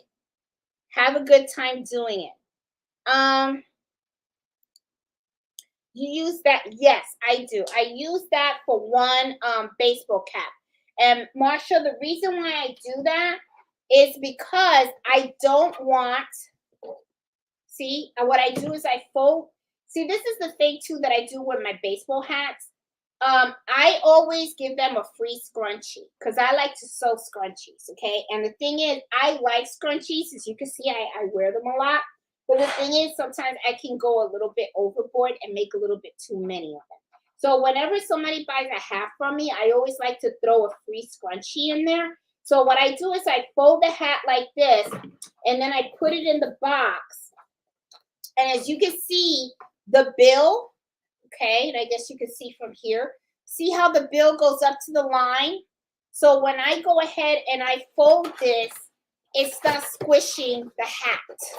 It's not squishing the hat. So I know, Marsha, that it looks like it's like a big box for one hat. But the thing is, what's important to me is, especially if it's a structured hat, I don't want the hat damaged in any way. Okay, so what I usually do is I take the hat, I put it in a plastic bag, I throw a little scrunchie in there with all my advertisements, and then I put it in there. And it really doesn't cost too much to ship this in that type of a box. And it works well, because my whole thing is I don't want the hat to get there damaged at all. Now, if it was like a bucket hat, right? Where a bucket hat doesn't have anything hard in it at all, then yeah, I would use this to, I would fold the bucket hat really nicely, and I would use a shipping bag for it. Okay. But if it's an item that has a certain section of it that's pretty solid and it can't be bent at all, or it can damage, then I always go to the box. I always like to play it safe. Okay. Couldn't you just get them? Yeah, Iris. Yeah, I think I addressed that. These priority boxes with the flat free, you can get these for free. Okay. Now, the post office does also sell boxes. However, though, they can be a little bit on the pricey side. So I always prefer to just get them off of Amazon. And I always, when I bulk buy boxes, I usually just buy like 25 at a time, because the only time I use boxes all the time is for hats. Okay. So I get my 7x7 by 7. This is the size. I get these from Amazon, and I get like 25 a pack. And and then with these, I get about like 25 a pack as well. But I don't use these too often. Okay, it depends on what it is. If it's something really special, a lot of times I do use this if I am mailing to like family or friends and stuff like that, and I really want to send them something really nice and stuff like that. I'll package it up pretty nice and everything. But a lot of times I try to go with the shipping bags, because I feel the shipping bags are just a little more economical, and they don't add a lot of weight to your item, which makes the shipping cost a lot cheaper. So yeah. Let's see. Oh, my postman never picks my items up when I put in a request in, and ends up taking them to the post office because the mail went. Happens several times. There have been a lot of times where I have forgotten to put my items out and stuff. And this is another thing, Karen. When you go to the post office to deliver mail, let's say they don't come and they pick it up and whatever, write down the mileage in your card, because that is something that you write off on your taxes. Every time you drive that car to go buy things for your business, or drive to the post office to deliver items and everything, that is mileage that you get to write off on your taxes. Okay. Christine, you are cute with your thank you, Christine. Them big words, boy, they every time you boy, they could be a challenge, Let's see. Oh, hey Linda. Let's see. Good idea with the custom made stickers for the thermal. Never thought of that. Oh yeah, I mean, there is that. I mean, to create them yourself. And the thing is, like, you don't have to do like what I did, where it says custom made for you. You can put your company name in there. You can even, if you think about it too, you can even do your own thank you stickers. You can do thank you for your purchase, stuff like that, and use the thermal printer. Like I said, the only thing is you're not gonna get all these different colors. It's just gonna come out black. But I mean, it's fine. It works, right? It works and stuff. But I will tell you, these stickers are pretty inexpensive.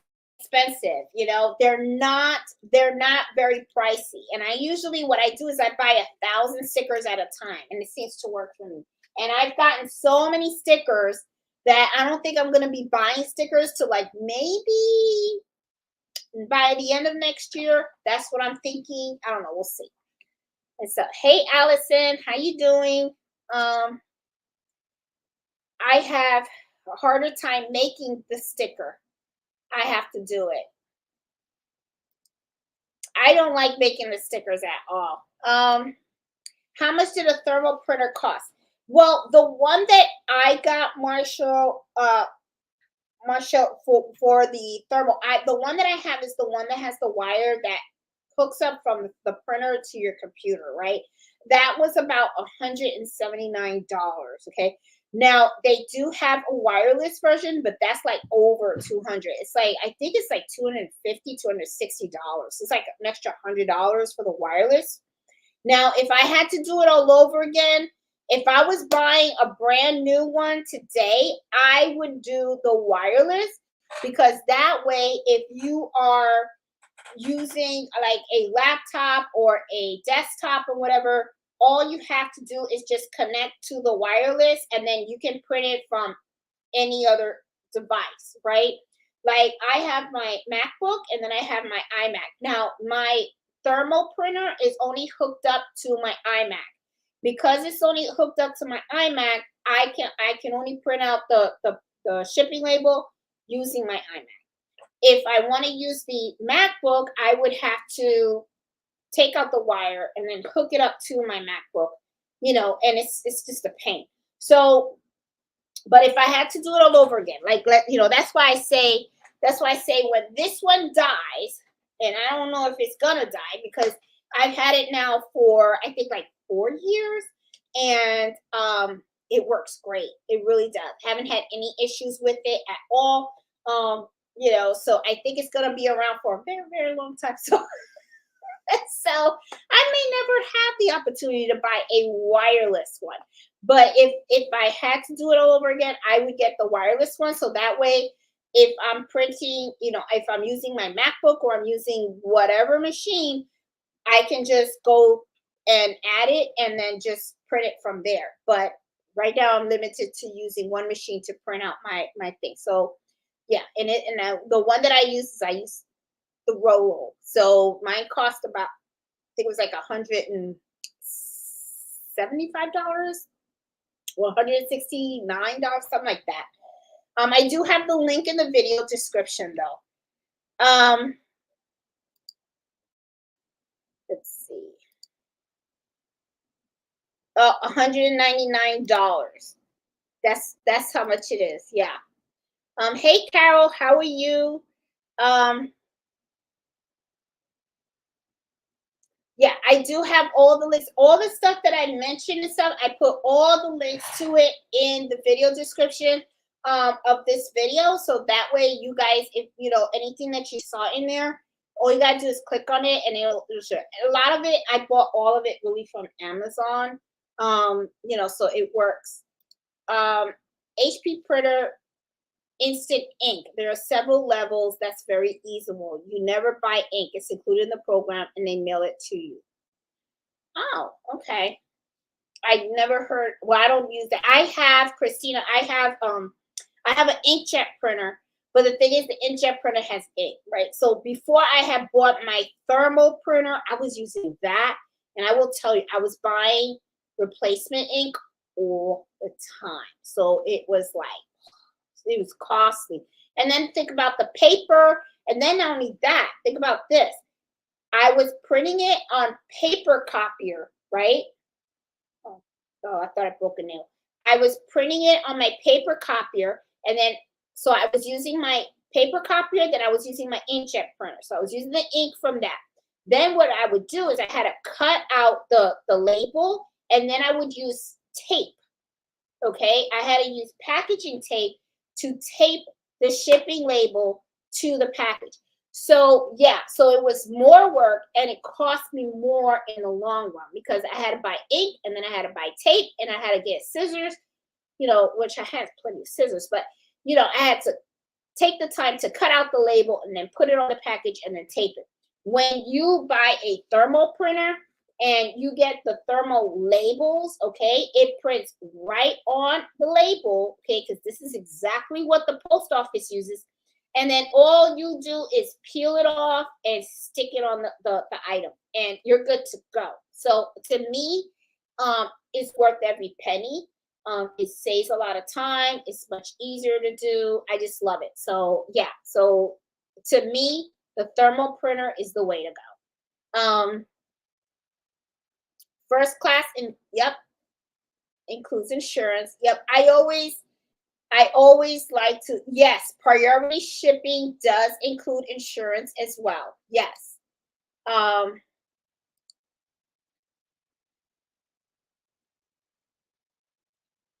Haven't used all 300 pages that month. It rolls over. I have to look into that HP has a program called HP Instant Ink and stuff. I guess that's to buy the ink or something like that. I do have an HP printer and stuff. I'm gonna look into that, Christina. But to me, to the shipping label, it's really it's thermal is the way to go for me. And Carol says, as a customer, I love tracking my packages. Yes, important for issues, financial reasons, but also part of fun of getting an order. Very, very true. Yep, it is. Insta Ink, I love it. Oh, I have to look at that too. Hey, Veronica. Let's see. They track, okay, they track your ink supply. They always say it of time so that when you need it. Oh, it's $13 a month. I'm gonna look into that. I am. Hey Rita, how are you, hon? How you doing? Oh, do you have to pay a monthly fee for private ship? No. Nope, you don't. You just pay for the shipping labels as you buy them and you print them out. I don't pay a monthly fee for that at all. And I just got my little account. You just go there, you create an account and stuff, and you just create your shipping label. Yeah. So Karen, no, I'm not paying for it. You know, I don't know if they do have a subscription, but I'm not paying for it. I use it for free.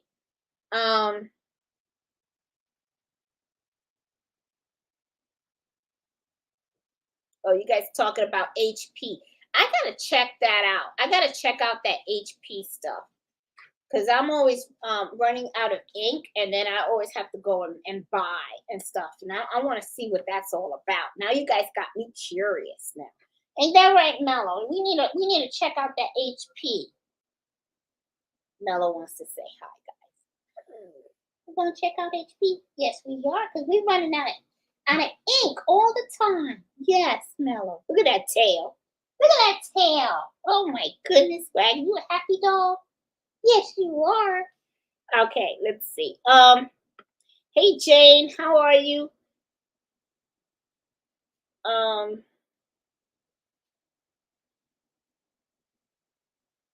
my goodness. I saturated my thread today with mineral oil and it works like a charm. No more thread breaks. All right. Jane's on a roll.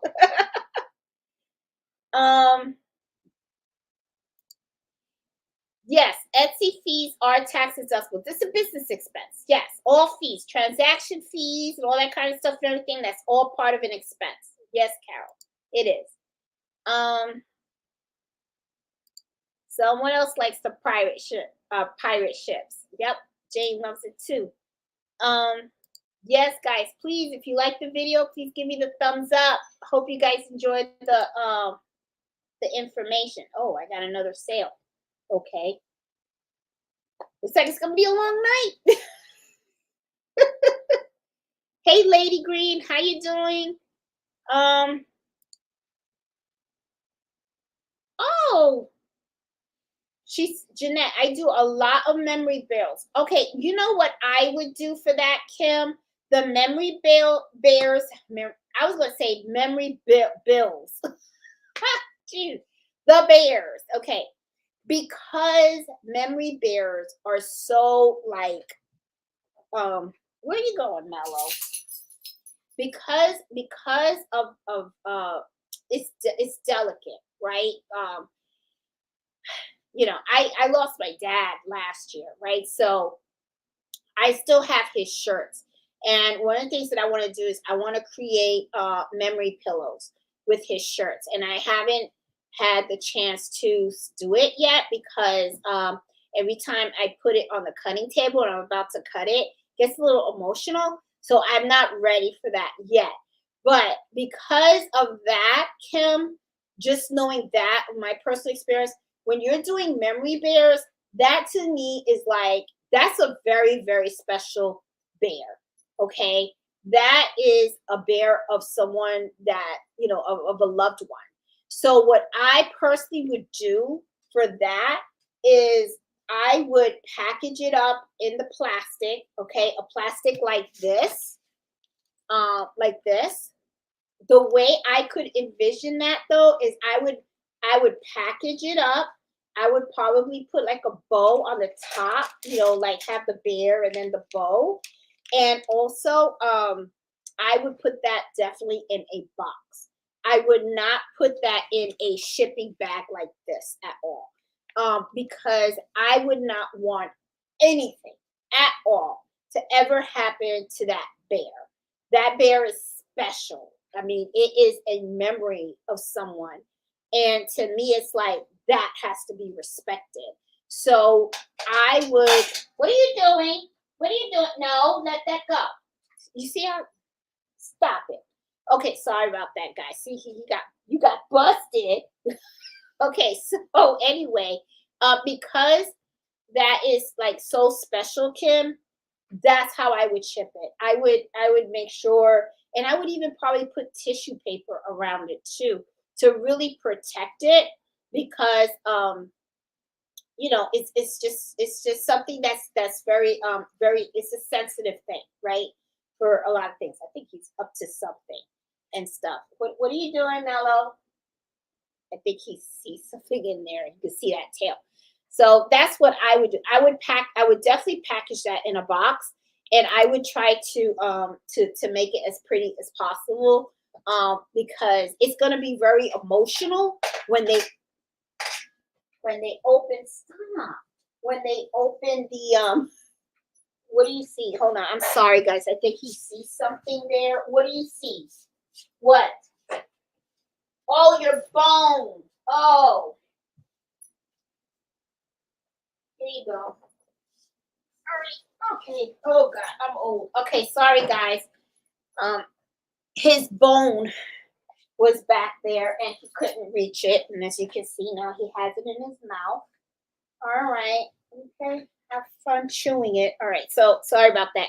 So Kim, because it's so special, um, I would really want that packaging to be really nice because that's the thing too is that when that's the review you want. You want them to like not only be like at awe of that memory bear, but when they receive the bear, the way that you packaged it so special for them to get, it's an emotional moment when they get that bear. So that's how I would do it.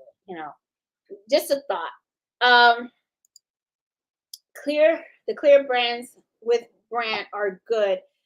Let others see what you have purchased. Hey, crafty Puerto Rican, how you doing, hon? Always enjoy your content. That's why I come every Friday. Oh, thanks, Iris. I appreciate it. Would you share what you put on your card, please? It's advertisements, Carol. If you want an instruction card, what I recommend you do, whatever it is that you're selling, what I would do is Google how to care for that product. Then you can just create your own. Take the wording on how to care for it, and you go to Instaprint or Vistaprint. Vistaprint. That's where I go. Vistaprint. lisaprint.com, and you can just create your own. Okay. You should have instruction cards specific to the items that you are selling. Okay. So if you're doing sublimation, if you're doing rhinestones, if you're doing embroidery, you should have the card for it. Okay. Um, what should a care card contain? What it should contain is what the customer needs to know to care for the item. Okay. Like for instance, if they're, how should they wash it? How should they dry it? Whatever else. Tell them a little bit about the embroidery. Like one of the things that I have is about in mine, I put down, you got to turn the item inside out. That's something like, let's say if you have a shirt with rhinestone, the crafty Puerto Rican can tell me if I'm right or wrong.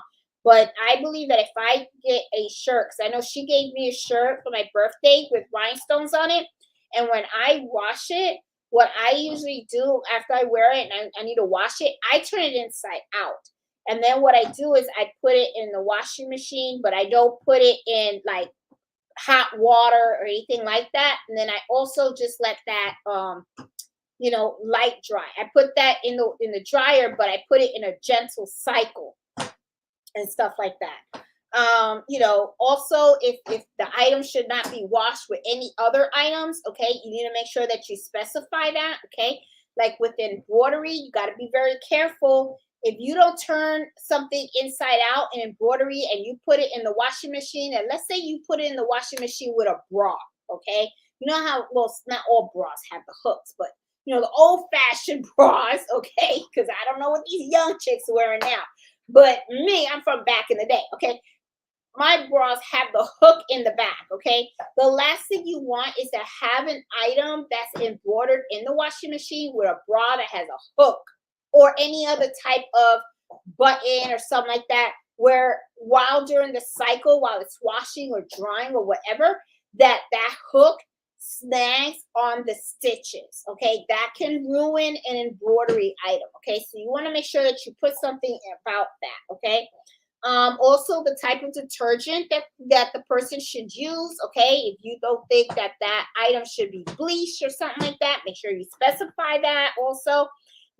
Give them instructions on how it should be dried. If you're gonna put in the dryer, can they just throw it in the dryer and use any type of cycle, or should they throw it in there and do a gentle cycle for drying it, or maybe they need to hang dry that item. Okay. Also, can they take the item and wash it with bright colors, or does it have to be washed separately, or however like that? Also, if ironing, how should they iron the item? Okay, or how to properly iron it. Those are different things that you need to be putting in those care cards. If you have something like, let's say you sell cups and it's sublimation or something like that, can they put those items in dishwashers? Okay. If it's something that shouldn't be put in the dishwasher, make sure you put that on the card and let them know that you should be putting the stuff in the dishwasher, because I know some people do sublimation for cups. Like this is a sublimation for cups. I don't put this in my dishwasher. I got this from the Crafty Puerto Rican, by the way. But this I always hand wash it. I got this one, and then she gave me this one for my birthday with my birthday shirt. So I got another one. Yeah, I always hand wash these. Okay. But some things can go in the dishwasher, some things can't. So make sure you specify that. The same thing with the shirts and everything. Can you bleach them, not bleach them, and all that kind of stuff. You want to make sure that what you put on those, whatever it is that you're selling, you want to make sure that you're putting it in there. Okay. So, yeah, so let's see. For large orders, I like to use tote with my logo that they can reuse, and it reminds them of business. Veronica, I like that idea. That is a really cute idea, and I've even thought about that myself, like doing a reusable bag. And then having my logo put on there. I think that is pretty neat. I know they probably get a little pricey too because it's customized. And see, I'm so frugal and everything. I don't like spending money and stuff. But I am gonna have to bite the bullet, and I'm gonna have to follow your footsteps and do something like that for my business. I know for sure. Hey Angela and Stitches, how are you? Oh, she says she likes to add a ballpoint pen with my logo to all of my orders. That's another one that people like to do. And yeah, and you know what? And thanks, Angela and Stitches, and even Veronica, thanks so much for mentioning those two things. It's all about marketing also. You know what I'm saying? You know, just like I said, you know, when I do embroidery, I always like sew on my tag to embroidery, you know, my items and stuff like that. I think that is really important because it's part of it, it's part of marketing. Okay. You want a customer to remember you. You don't want them to forget you. Okay. And a lot of times what happens is when I make like my kitchen towels, my dinner napkins, and all that kind of stuff, I like having my tags on those items because if someone likes it, they'll be like, oh my God, where'd you get it from? People always, they're going to remember, they're going to say, oh, I got it from Etsy. What they're not going to say is, I got it from this shop named whatever from Etsy. They're not going to say that. They're not going to remember your shop's name. Okay. But that is one way to keep you out there. Okay. So that when people go, oh my God, where'd you get it from? They'll look at the tag and say, oh, Etsy shop. And then it has your name on it and stuff. So it's the same thing like with Angela and Stitches. She's putting a ballpoint pen with her logo in the packaging. So whenever that person uses that pen, they'll be like, oh, I use this company to buy this. I can go out and reach out to them again. So it's like she's still saying, you know, you're still like staying in their memory and stuff like that. You want to make sure that you're not forgotten and stuff after they buy once from you because you want to like repeat customers and everything. So that's pretty important. But thanks so much for putting that out there because that is important. My mailman is really good at taking. Yeah, my mailman is good also at getting the items. A lot of times when he doesn't get the items, it's because Jeanette forgot to put them out there. That's what it is. Okay, it has nothing to do with him. He did his job, and he even leaves me a note to say, "Came to pick up your packages, but they weren't there." And I'm like, ugh. So it's usually my fault and stuff. Hey Becky, how are you? I think about you every day, Becky, because I don't know if you saw on the last slide, I was showing off my Christmas gift, which, oh, now I don't know where I put it. The little bag you made me. Here it is.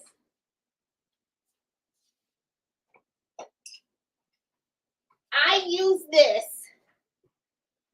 Becky, I use your bag every day. And I was showing everybody about my bag. I love my bag.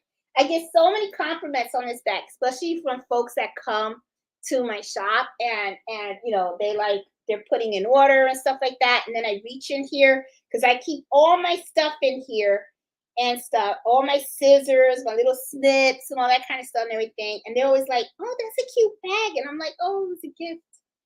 It's a gift from Becky. That's what I always say. I'm like, oh, I got that from Becky and stuff. But I'm always thinking about you.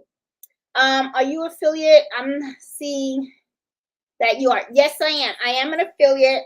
All the links that are in my video description, those are my affiliated links. Jenny, yeah. Yes, no subscription for pirate ship. And that's why to me, I just feel like that's just like the better way to go. It is a little more work, but I feel like you do, it is cheaper. And yes, it's cheaper than USPS and all that. Yep, it is. Ozzy's been using it too. Yep. Hey, Megan, my army.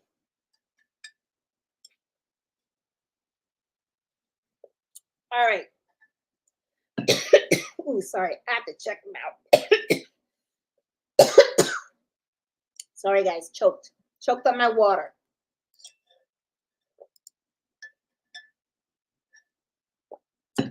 Yes, Rita, his birthday is coming up. Mello is going to be 4 years old. And now I'm gonna check the calendar because now I'm curious because I gotta do something special for him. Um, you're right. His birthday is coming up, and if my memory serves correctly, it is. I believe it's in May 20, May 22nd. Yes, it is. May 22nd, Mello turns 4 years old. 4 years old. What am I gonna do with a 4-year-old golden doodle? Look at that. He's looking at me. Yes, his birthday is coming up, Rita. Um,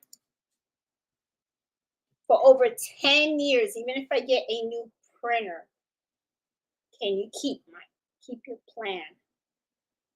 Hmm. I'm gonna have to really check out. Yes, yes, someone's turning 4. I'm gonna have to really check that out. Look at that. The 4-year-old is coming here. Yes, boo boo. I know. I love you too. Okay.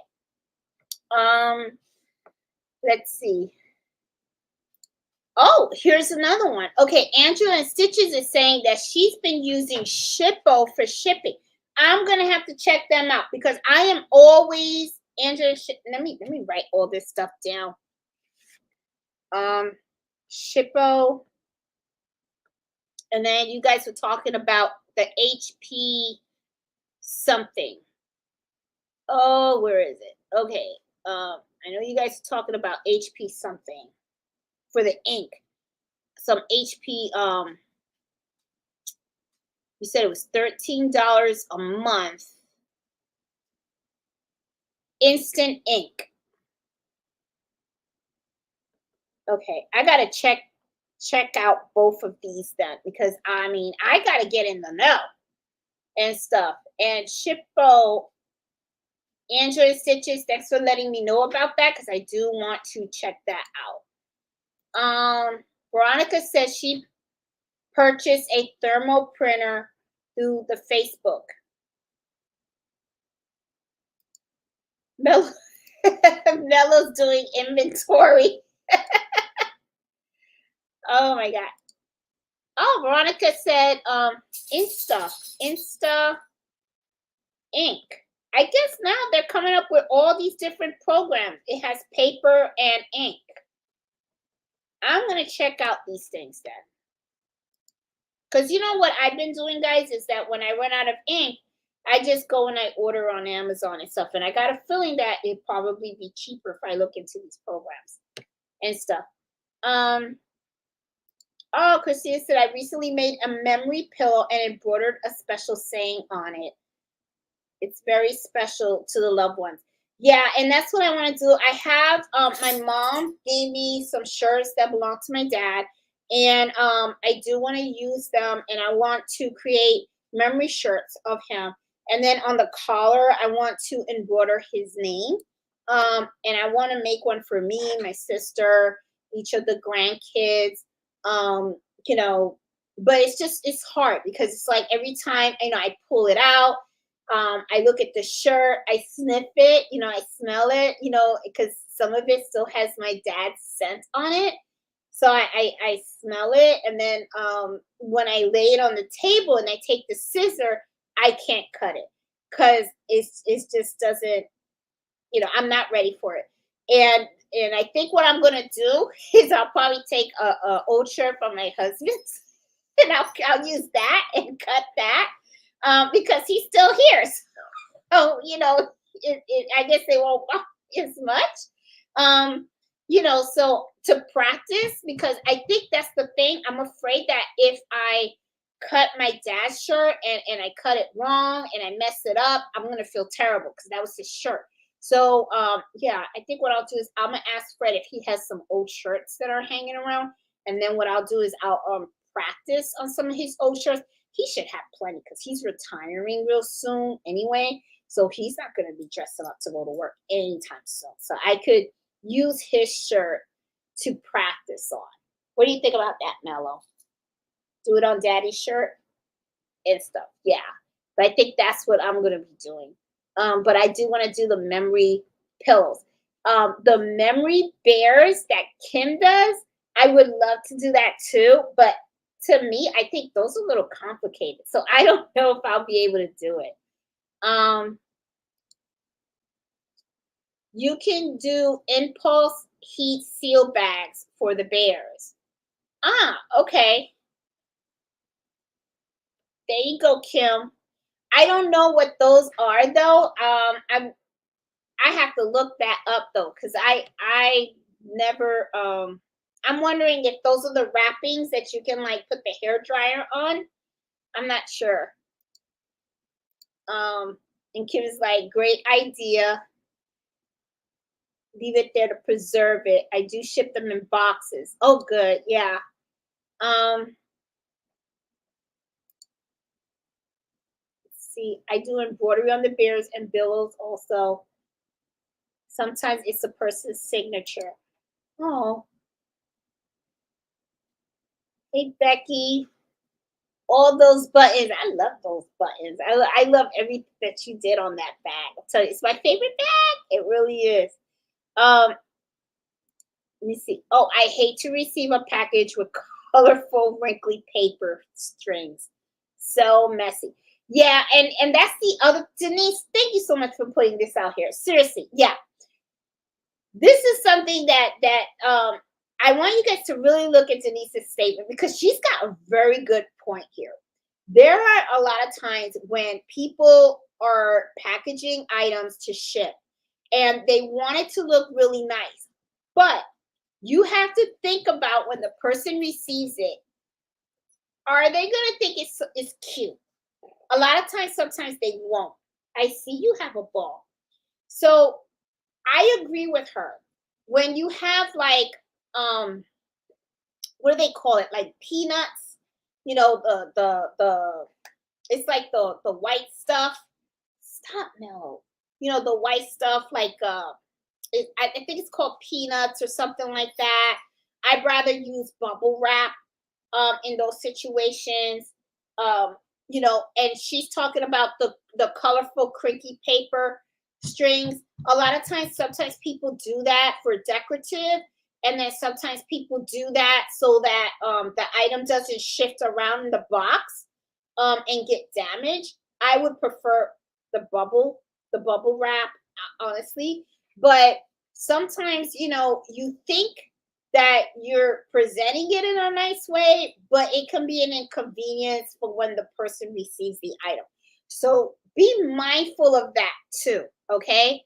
Because you want it to look nice, but you don't want to overdo it too much either. And then this is the other thing too, don't spend money unnecessarily either, because when you do that, okay, then what ends up happening is you're eating into your profits, and that's not a good thing either. Okay, so thanks, Denise, for putting that out there, because that is, I totally forgot about that, because I kind of feel in a way the same way, because that can sometimes get on my nerves also, because like you said, it can be really, really messy. Oh, Christina, no, it's not his birthday yet. It's his birthday is May 22nd, next month, right? So you're still a baby. You're still 3 years old. Yes, you are. So he's how old are you? Three. Three. Yeah. But he's gonna be 4. Tomorrow he goes to the groomers because he's a little messy. It's time to take a bath and stuff.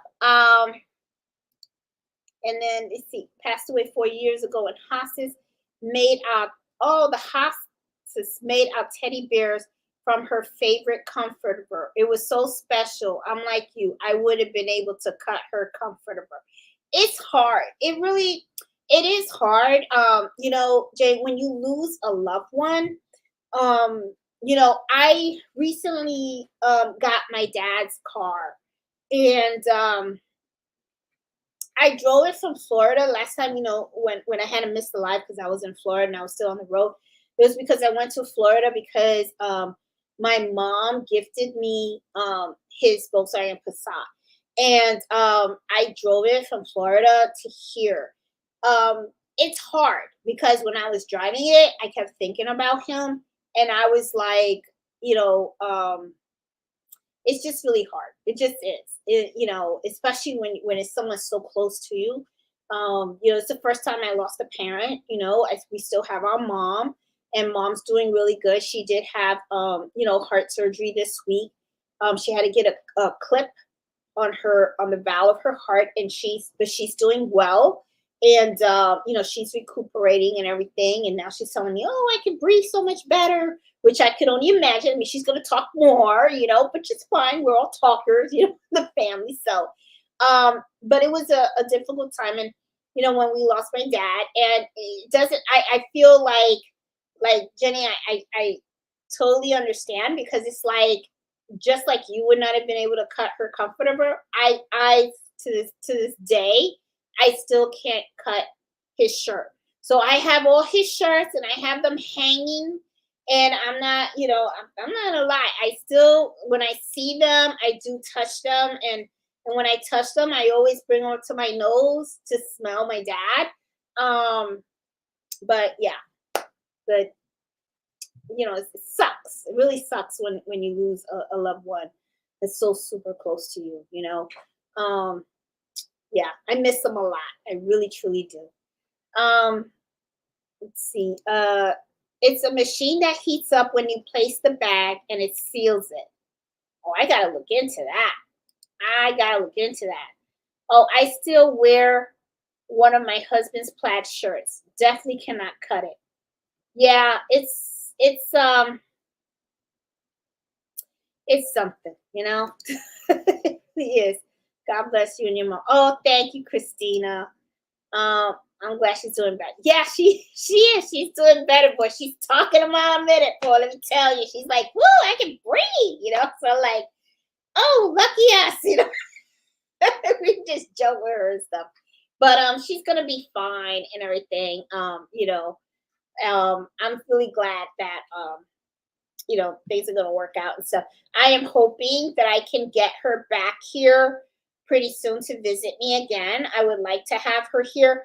I think I got on her nerves the last time she visited me, because I bought her a one-way ticket, and then I was hanging out with her and all that kind of stuff and everything. And then after like 7 days, she was like, I have to go. And I was like, gotta go. And then I bought her an airline ticket and stuff, and I told my sister, because she was like, I gotta go. I got things to do. And then I told my sister, well, what's mom doing? And she's like, oh, mom's not doing it. She's going to be alone. So I was like, oh, did I get on her nerves? I was like, that's a first, because usually she gets on my nerves. And this time it was like, I was cool. And she was like, I gotta go. So, yeah, so I'm going to try to get her back here again. Maybe what I'll do is I'll get the round trip ticket, okay, and I'll do a week and stuff, But I really would like to have her back. I know she has a trip going to Puerto Rico, but this year, I forgot when, but I do want her to come visit and stuff like that. So I'm gonna see what I can do, and then I figured I could do another video with my mom and everything. She's a funny lady, she really is. She's a funny lady, and I like watching her sew. She's actually really good at it. She always beats me and everything. So, because she used to sew a lot. She used to sew at a factory and all that kind of stuff. So, yeah. So it'd be kind of cool to get her back here. So, guys, I hope you like today's topic about shipping, packaging, presenting your stuff. And thank you so much to the subscriber that gave me this recommendation for tonight's happy hour. If there is ever a topic that you guys would like me to cover, please let me know. I'll be more than happy to do it. I always try to come up with ideas every Friday, because I always want to bring, share my knowledge, my experience and everything with you guys. But if there is something out there that I haven't covered and you guys want me to cover it, let me know, and I'll do the research on it. Because just like I'm teaching you, I mean, if you guys give me a topic, I can research it and stuff, and we can learn together. So, I mean, it's something that I really do enjoy doing, because I really want the Fridays that we spend together to be valuable. I want it so that you guys can learn, and I can share, information with you guys. So I hope you guys really did like tonight's topic. And if you do, please give me a thumbs up. If you're new to the channel, please consider subscribing. And I hope to see you guys again soon. So I have been posting videos also.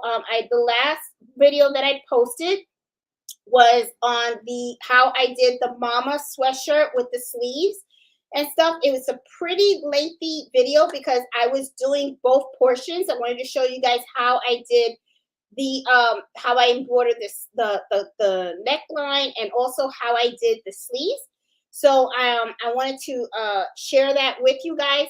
I am going to be doing some more different types of embroidery, and I'm going to be videotaping that as well. I'm going to be embroidering a dog on a sweatshirt, so I'll make sure that I videotape that. I'm going to be working with the customer tomorrow to pick the colors and all that kind of stuff and everything. I have to test the design, but yeah, and working on some more orders. But as I am working on new stuff, I'll make sure to videotape it so you guys can learn on how I do things.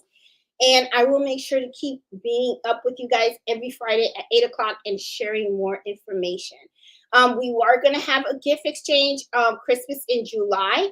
I will be posting more information about that event in our Facebook group. So please watch out for that. I did share the dates last week, but and I don't have them handy with me now, but I will make sure I post all of the information on our Facebook group so that way you guys can know exactly what is going on. Okay. So guys, thank you so much for spending your Friday night with me. I really look forward to these times together. So you guys have a great weekend. Happy sewing, happy embroidery, and I will see you guys later. So I'll take care. I'll see you later. Bye.